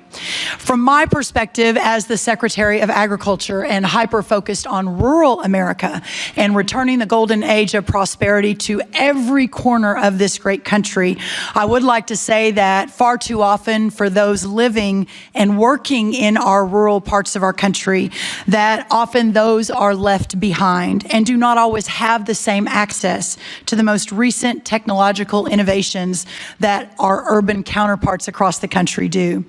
We cannot let that happen with AI. The agricultural sector, who feeds and fuels and clothes the country, who provides the national security in terms of feeding ourselves and fueling ourselves, has the potential for a seismic shift driven by the integration of cutting-edge technologies like AI. While AI has already made some inroads in our farming practices and with our farmers and ranchers, its potential in agricultural education, and we're here to talk today about education, is equally transformative. From personalized learning experiences to predictive analytics for curriculum design, AI is reshaping how agricultural knowledge is imparted and absorbed. This is why USDA will leverage partnerships with 4-H, the Cooperative Extension System, and the National Future Farmers of America to bring the Presidential AI Challenge into the heart of rural America. With potential to reach nearly 6 million youth through 4-H and then 1 million through FFA, the sky really is the limit to change the future of rural America. Microsoft and FFA have already developed a partnership called Farm Beats for K through 12 students, where they can work with environmental sensor systems to monitor soil moisture and detect nutrient deficiencies. These changes will make our farmers more efficient and make our food supply more nutritious. In addition to amplifying the Presidential AI Challenge with our partners, USDA is well prepared to support research, extension, and education activities that promote the use of artificial intelligence. In fact, USDA led the way in the first Trump administration through the creation of 5 AI research institutes at our amazing land-grant institutions. This collaboration brought together government, academia, and industry and totaled over $100 million in investments in Trump 1 5, 6, 7 years ago to research the use of AI in agriculture. In addition to the cutting-edge research being conducted, a key tenet of these institutes is education and workforce development. We can point to many examples of this at USDA in supporting the training of an AI-ready workforce. Last month, we had an AI Institute for Resilient Agriculture at Iowa State University holding a workshop for over 250 farmers to show how the AI tools they develop can assist in pest identification and management. Also embedding AI education and apprenticeships into many of our USDA grant programs. While there is more work to be done and the sky is truly the limit, examples like Texas State University creating a technology and leadership education network focused on AI, providing apprenticeships, courses, and workshops to integrate precision agriculture, training youth and education about new agricultural technologies such as unmanned aerial systems at Tennessee State University, and over 600 high school students in Colorado being trained on advanced technologies for agriculture like robotics and automation. As I wrap today, and before I hand it over to my amazing colleague, Lori Chavez-DeRimmer, our Secretary of Labor, there is so much we can do, and I want to again send my heartfelt thanks to Michael Kratsios, also to our incredible First Lady and her wonderful team, and everything that has been done to get us to this point today. With the commitment of First Lady, Mrs. Trump, and with the commitment of our industry partners who are sitting with us on the dais, but also in the audience, and of course, with President Donald Trump's leadership, tomorrow's workforce will be ready and leading the way in innovation. America's future will be stronger, more secure, and second to no one. The American dream will thrive and prosper like never before. And at the heart of all of that will be the American worker. So at this point, I'd love to turn it over to Secretary Chavez-DeRimmer to talk a little bit about that. Thank you all.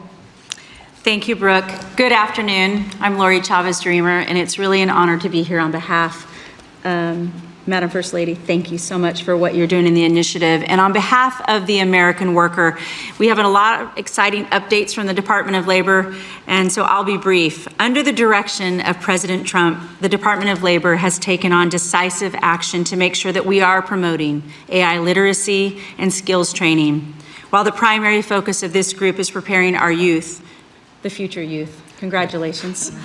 We are also advancing proposals to ensure all American workers are ready to thrive in an AI-driven economy. As you know, the President set out a goal to make America skilled again by providing more flexibility to state and local governments, including for artificial intelligence programs. Last month, the Labor Department issued guidance to state and local workforce agencies, encouraging the use of Workforce Innovation and Opportunity Act. Some of you know it as WIOA funds, to help develop those AI skills.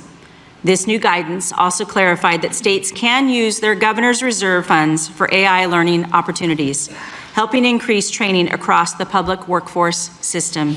To further promote AI training, we have developed a set of priorities to expand AI-related apprenticeship opportunities.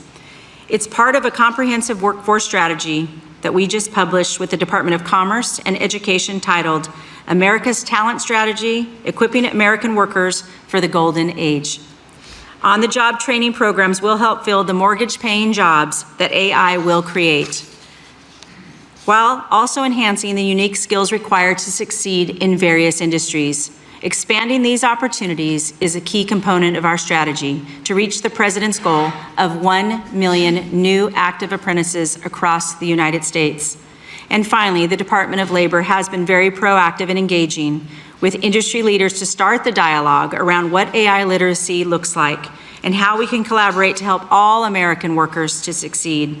My team has held dozens of meetings with industry stakeholders, as well as the governor's offices, state workforce agencies, and local workforce boards across the country. In the coming months, I will expect to have many more exciting announcements. We are working on developing the best practices for an effective AI literacy training and on a potential public-private partnerships that could play an important role in making AI training accessible to all American workers. I'd like to thank again the First Lady and everyone in this room for doing what you are all doing to prepare the American workforce for the jobs of the future. As I continue around my 50-state tour, and we've hit 32 states in the last 5 months, we'll continue to promote AI and its excellence. And it is going to be this initiative and this group and all of you out here in America to help us lead the way and tell those stories to the President.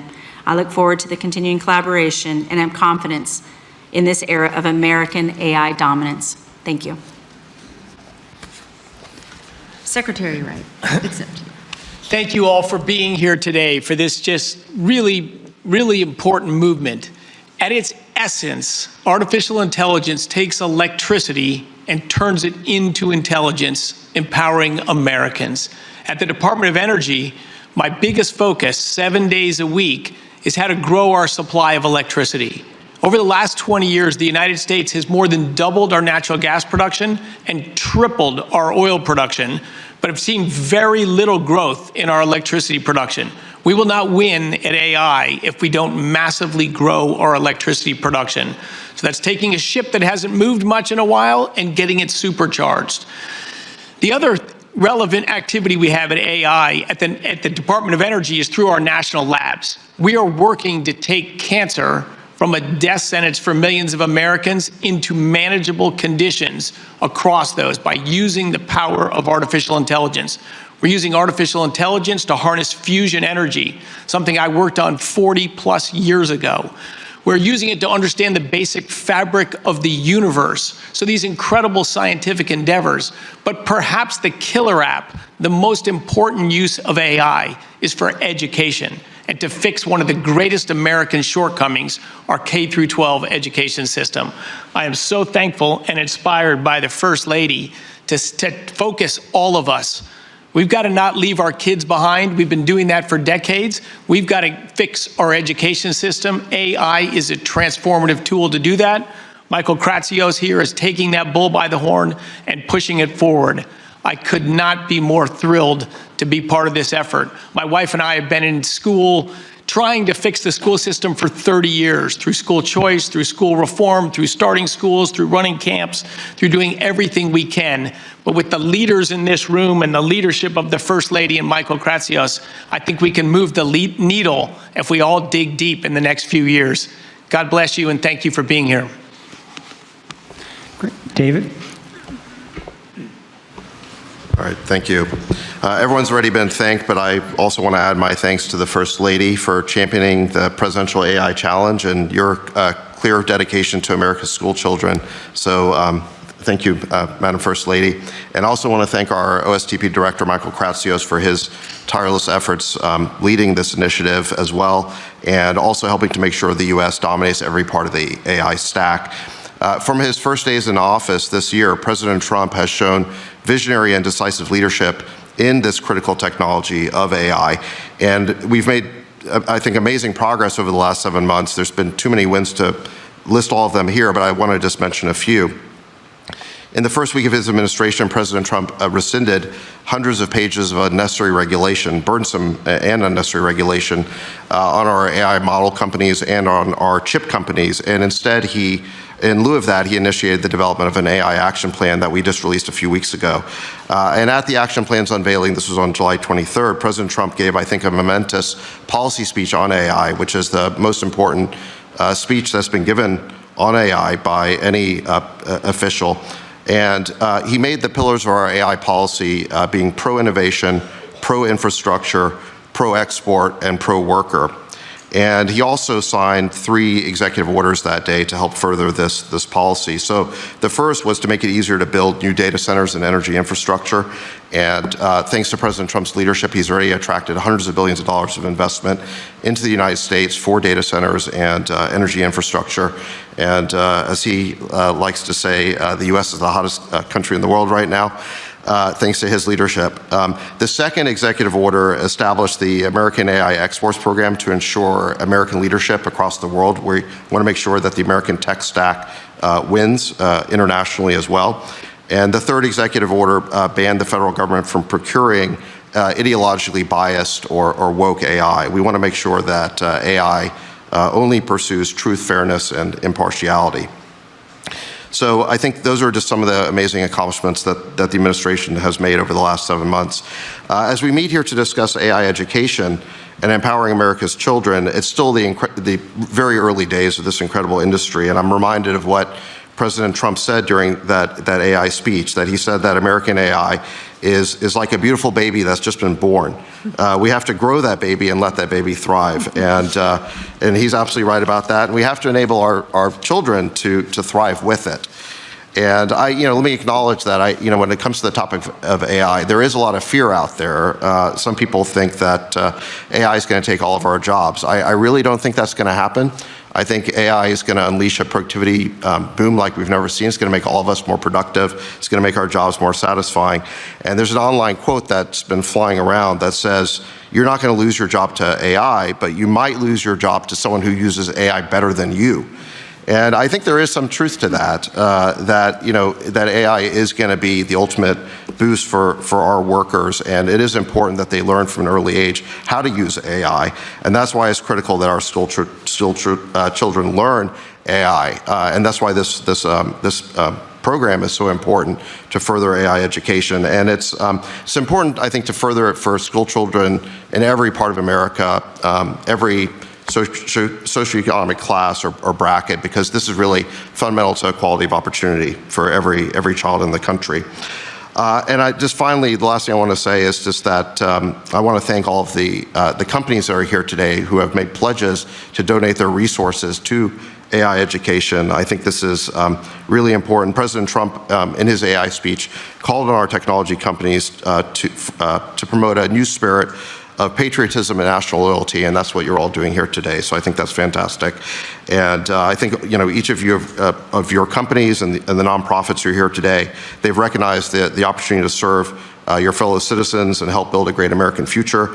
You're all in for America. We really appreciate that. You're putting America first, and we look forward to hearing more about your contributions, and I think we'll do that next. Thank you. Yeah, thank you so much, David. I think now we'll briefly hear from three of our more than 135 generous pledge signers: Arvind Krishna from IBM, Cameron Wilson from Code.org, and Sundar Pichai from Google. Each say a few words about their contributions. So maybe Arvind, if you want to start. Good afternoon, everyone. It's a privilege to be here and contribute to help build America's AI-ready workforce. Let me begin by first thanking the First Lady, Mrs. Melania Trump, for helping lead this effort and galvanize all of us into contributing, but also to President Trump for all of his efforts around AI, as David just spoke about. Let me also thank the cabinet members who are here for all the efforts that they are putting into helping build America's AI-ready workforce.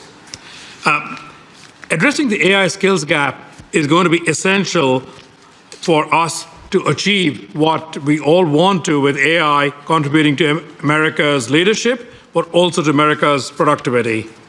The President's AI Action Plan shows us the way to that future by empowering American workers to lead in the AI economy. As the plan highlights, U.S. companies also have a central role to play in building this workforce. By partnering with government agencies, nonprofit organizations, and communities, as well as educators, we can deliver the training that meets the demands of the labor market. IBM has long embraced this collaborative approach, and we are fully committed to upholding this responsibility. We are proud to join the pledge by committing to train 2 million American workers in cutting-edge AI skills over the next 3 years. We will do this through a groundbreaking program called IBM Skills Build, which we launched to help expand access to AI education, but also to create pathways for these high-demand technical roles. A quick example, Zach Switzer is a high school teacher at the John Marshall School of IT in Cleveland. He used IBM Skills Build to acquire the foundational knowledge himself, and then to give his students in turn that knowledge. These examples need to get multiplied 100 and 1,000-fold in order to bring these AI skills into the communities. Teachers like Zach in schools across the country can access AI learning through IBM Skills Build, adopt the modules into the classroom, and then help the students gain these valuable skills to take into the workforce and hopefully find a great paying job. This is only one of many success stories, but when it comes to meeting the growing demand for AI, no organization can do it alone. This is why IBM is proud to be part of the President's program and part of his National AI Education Initiative with its emphasis on collaboration across the different sectors. We look forward to working with the administration and with all of our partners to achieve these goals. Thank you. With that, Cameron Wilson of Code.org. Thank you so much, and I deeply appreciate the invite today so that Code.org can come speak to you about our nonprofit work that we're doing around AI education. So just a few months ago, 450 CEOs, many of whom are in this room today, came together and called on states to require computer science and AI education for every student. Only 12 states do this today. These leaders really recognize the moment that we're in, which is AI education is the global competitiveness issue that faces us today. And we really need to meet this moment with an education system that provides students with AI education, and specifically, students really need to learn how AI works. They really need to understand the opportunities, the risks, the limits of AI, and the underlying computer science that is driving this innovation forward.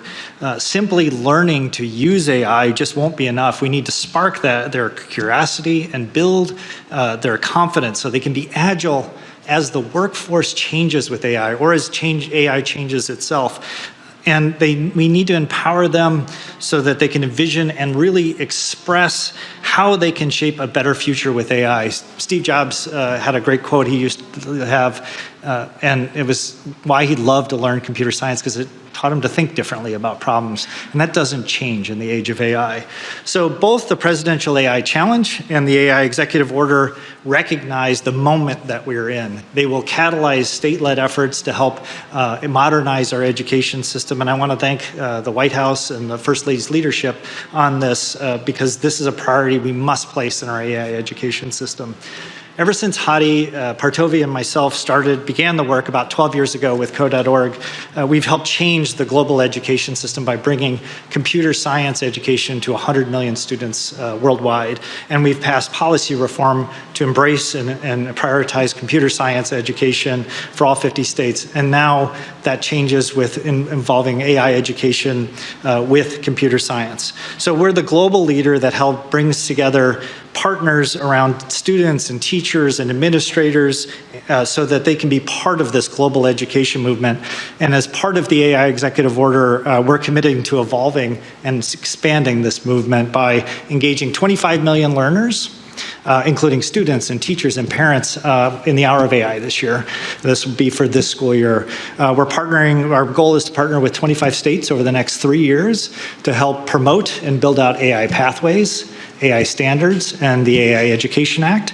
We're developing and scaling a new free open source high school course focused on AI, AI Foundations, which we plan to have reach about 400,000 high school students in the US by school year 28. And we want to provide free open source computer science and AI learning for about 9 million students, K-8 students by school year 28. Those are the things that we're committing to do to really transform our education system so that students can thrive in the age of AI. But we've always acted at Code.org with a broad community of partners, including teachers, and administrators, and parents, and leaders across all levels of government from all different parties. And particularly with our lead partners, Microsoft, Google, and Amazon, have always been a really unique contribution to our coalition, and numerous other companies that are in this room.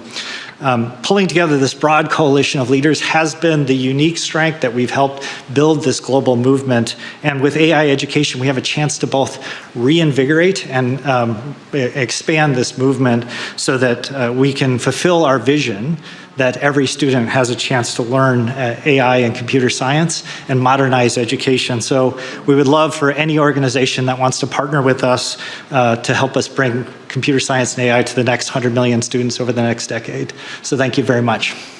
And I want to turn it over to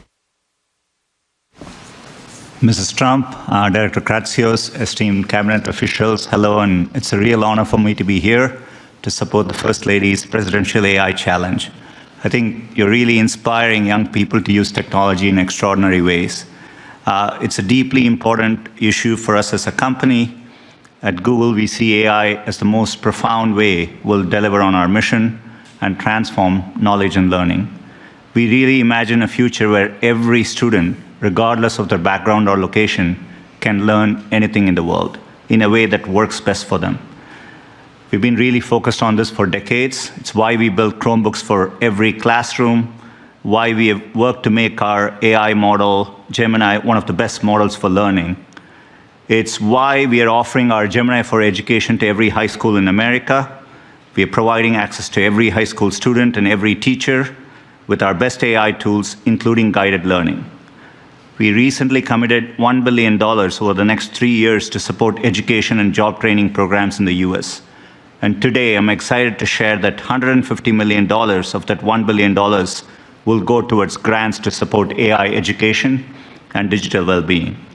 This includes support to Code.org to transform its curriculum and integrate new AI features. We're also providing support to the Flourish Fund to support nonprofits, helping youth aging out of the foster care system with tools to succeed in the workplace. For college students, our AI for Education Accelerator has expanded from 100 colleges and universities to 200, including the Texas A&M University System and Iowa's community colleges. And we've set up a centralized place for teachers and parents to get all our best AI training in one place, something we've heard can be really helpful.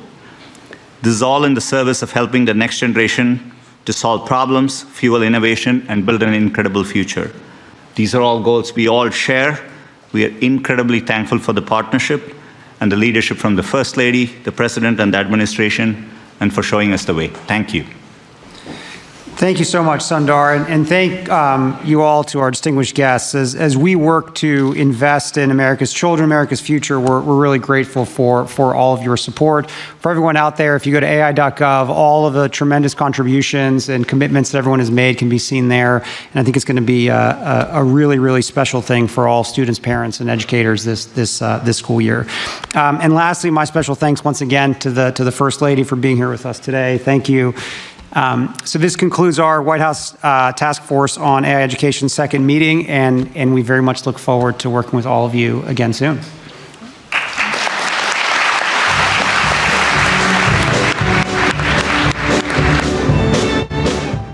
That was the First Lady hosting a meeting for the White House Task Force on Artificial Intelligence Education. The overall message that America will lead the world with AI and the American dream will thrive and prosper, as well as a commitment to help America's children to build the future of the United States using the best technology available. We heard about the Presidential AI Challenge, as well as interactive lessons, school education courses, job training, webinars, agriculture education, apprenticeships, and many other initiatives. A federal judge has struck down the Trump administration's attempt to freeze more than $2 billion in Harvard University's federal funding. Judge Alison Burroughs ruled yesterday that Trump's move was more about punishing Harvard's views than addressing anti-Semitism. She said the administration used anti-Semitism as a smokescreen, and there was little connection between the research affected by grant terminations and anti-Semitism. Judge Burroughs pointed to Trump's social media post suggesting the funding freeze was retaliation against Harvard's views. The ruling lifts the freeze and blocks the government from issuing further restrictions on Harvard's funding. The White House said it would appeal, arguing Harvard failed to protect students from harassment and does not have the right to taxpayer money. As lawmakers return to D.C., the controversy over the Epstein files sparks up again. Republican House leadership has moved to take the lead on the issue, while many remain unsatisfied. NTD's congressional correspondent Melina Weisskopf has the updates. Yesterday's House vote on the Epstein-related resolution was essentially a show of support for the ongoing House oversight investigation into the Epstein case, not directly a vote on the Epstein files. The resolution formally authorizes the oversight panel to continue its ongoing investigation and look into circumstances surrounding Epstein's death, the operation of his sex trafficking rings, and ways for the federal government to effectively combat them. Now, this vote on the resolution comes just one day after the Republican-led House Oversight Committee released more than 33,000 pages of documents related to Epstein and Maxwell's cases, though some say there was not much new information contained in those documents, and they're asking for more. Less than 1% of these files have been released. We are demanding today on the discharge petition that all of the files be released. House Speaker Mike Johnson has repeatedly said that he supports transparency, but also says that that particular bill does not do enough to protect the victims. Yesterday, victims of Epstein's crimes met with several lawmakers, including the House Speaker. One of the things that came out of the meeting we had yesterday with the 6 victims, they told the most horrific stories. We also had 4 of their lawyers there. 2 of these lawyers have been working on this for 20 years. That's when the civil litigation began. They know where everything is, right? And so they can inform us, and we can utilize them as a resource to go deeper. On another note, a bipartisan group of lawmakers is pushing for a congressional stock trading ban. This issue has been on the table for quite some time. Several lawmakers from both parties have pushed legislation that would ban lawmakers from trading stock. The newest one was introduced by Republican Congressman Chip Roy and Democrat Congressman Sept Magaziner. The bill, called the Restore Trust in Congress Act, seeks to ban members of Congress, their spouses, dependent children, and trustees from buying and selling individual stocks. If passed, it would also apply to current members, requiring them to divest from their holdings. Capital Trades, for example, reports that 113 members of Congress made 9,261 trades in 2024 involving 706 million shares of other assets. That's not why people sent us here to Washington. There are those who are determined to root out corruption and those who are wedded to the status quo. And the status quo has been in effect for far too long. Though this issue seems to have significant support from both sides of the aisle in both chambers of Congress, it never seems to get enough momentum to get past the halls of Congress. Reporting from Washington, D.C., Melina Weisskopf, NTD News. Vice President J.D. Vance says the administration has no immediate plans to deploy the National Guard to Chicago. The comments come after some remarks from President Trump hinting that such a deployment could happen. There are no immediate plans, but the president has said he has the legal authority to protect American citizens, whether that's in Chicago or in Washington, D.C. Obviously, as the president has said, we want the governor to be a partner here. We would love it, Democrat or Republican, if we had governors who were willing to actually be partners in cutting down crime in our country. Unfortunately, it looks like that's not what we have in J.B. Pritzker.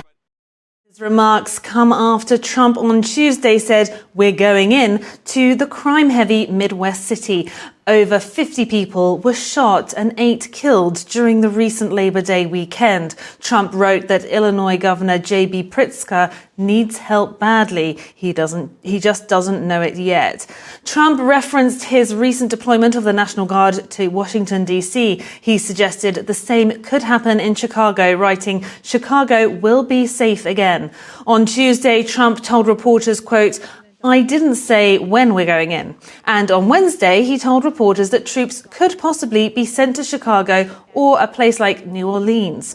Last month, Governor Pritzker said that Trump is manufacturing a crisis and politicizing Americans who serve in uniform. The Trump administration is moving to terminate protections for Venezuelan migrants. The Department of Homeland Security is set to end a 2021 agreement granting nearly 270,000 immigrants temporary protected status, or TPS. The department says Venezuela no longer meets the requirements for TPS, or temporary protected status.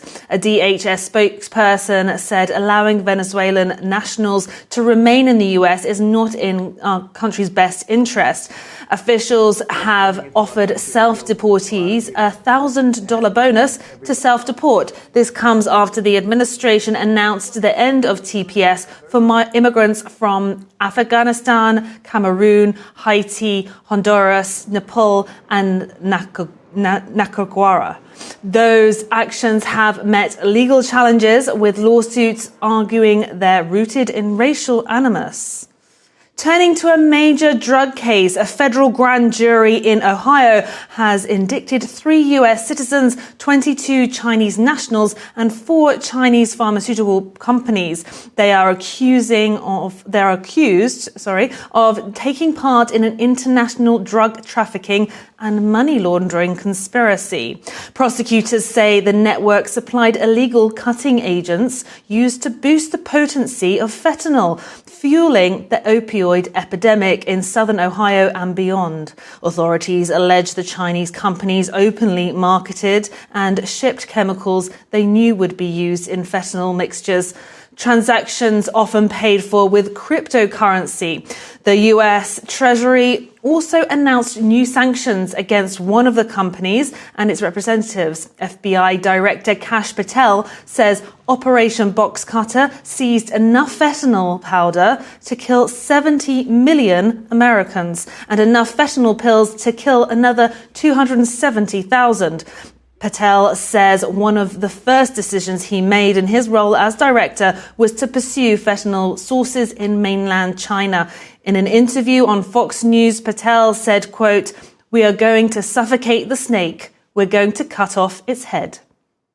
Hurricane Kiko has exploded into a powerful Category 4 storm in the Pacific, packing winds of 145 miles per hour. The storm is centered about 1,500 miles east of Hawaii and moving west at around 9 miles per hour. Forecasters say Kiko could intensify further, though its strength may fluctuate in the coming days. For now, the National Hurricane Center says the storm is not an immediate threat to land. Kiko's approach is being monitored, but impacts are expected to be minimal. In Mexico, however, Hurricane Lorena is moving towards Baja California with dangerous rain and flooding risks.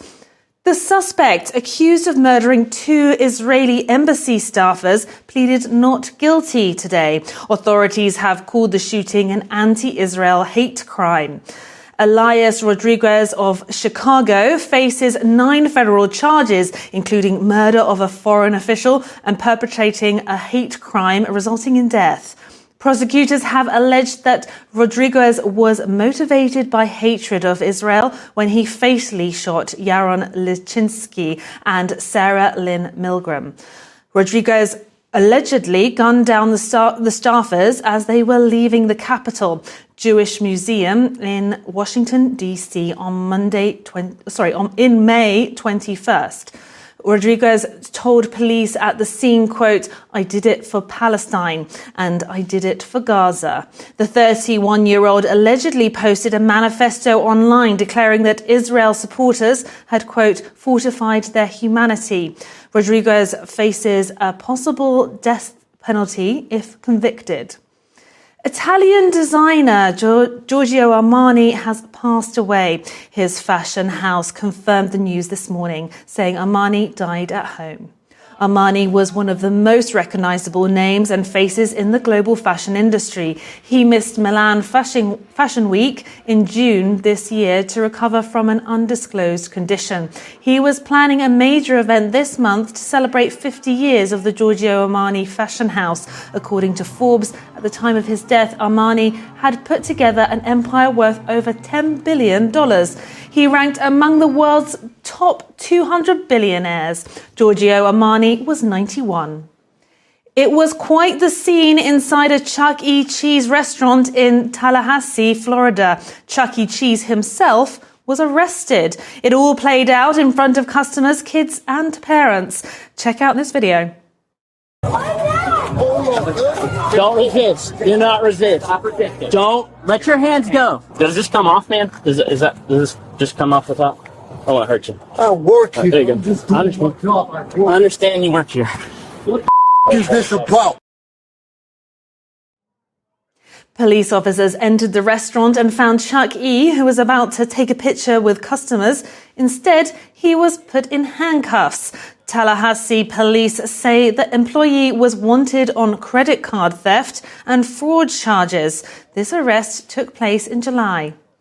If you have any feedback on the show or you have something you'd like to see us cover, send us an email at news.today@ndd.com. We'd love to hear from you. We'll cover more news right after this break.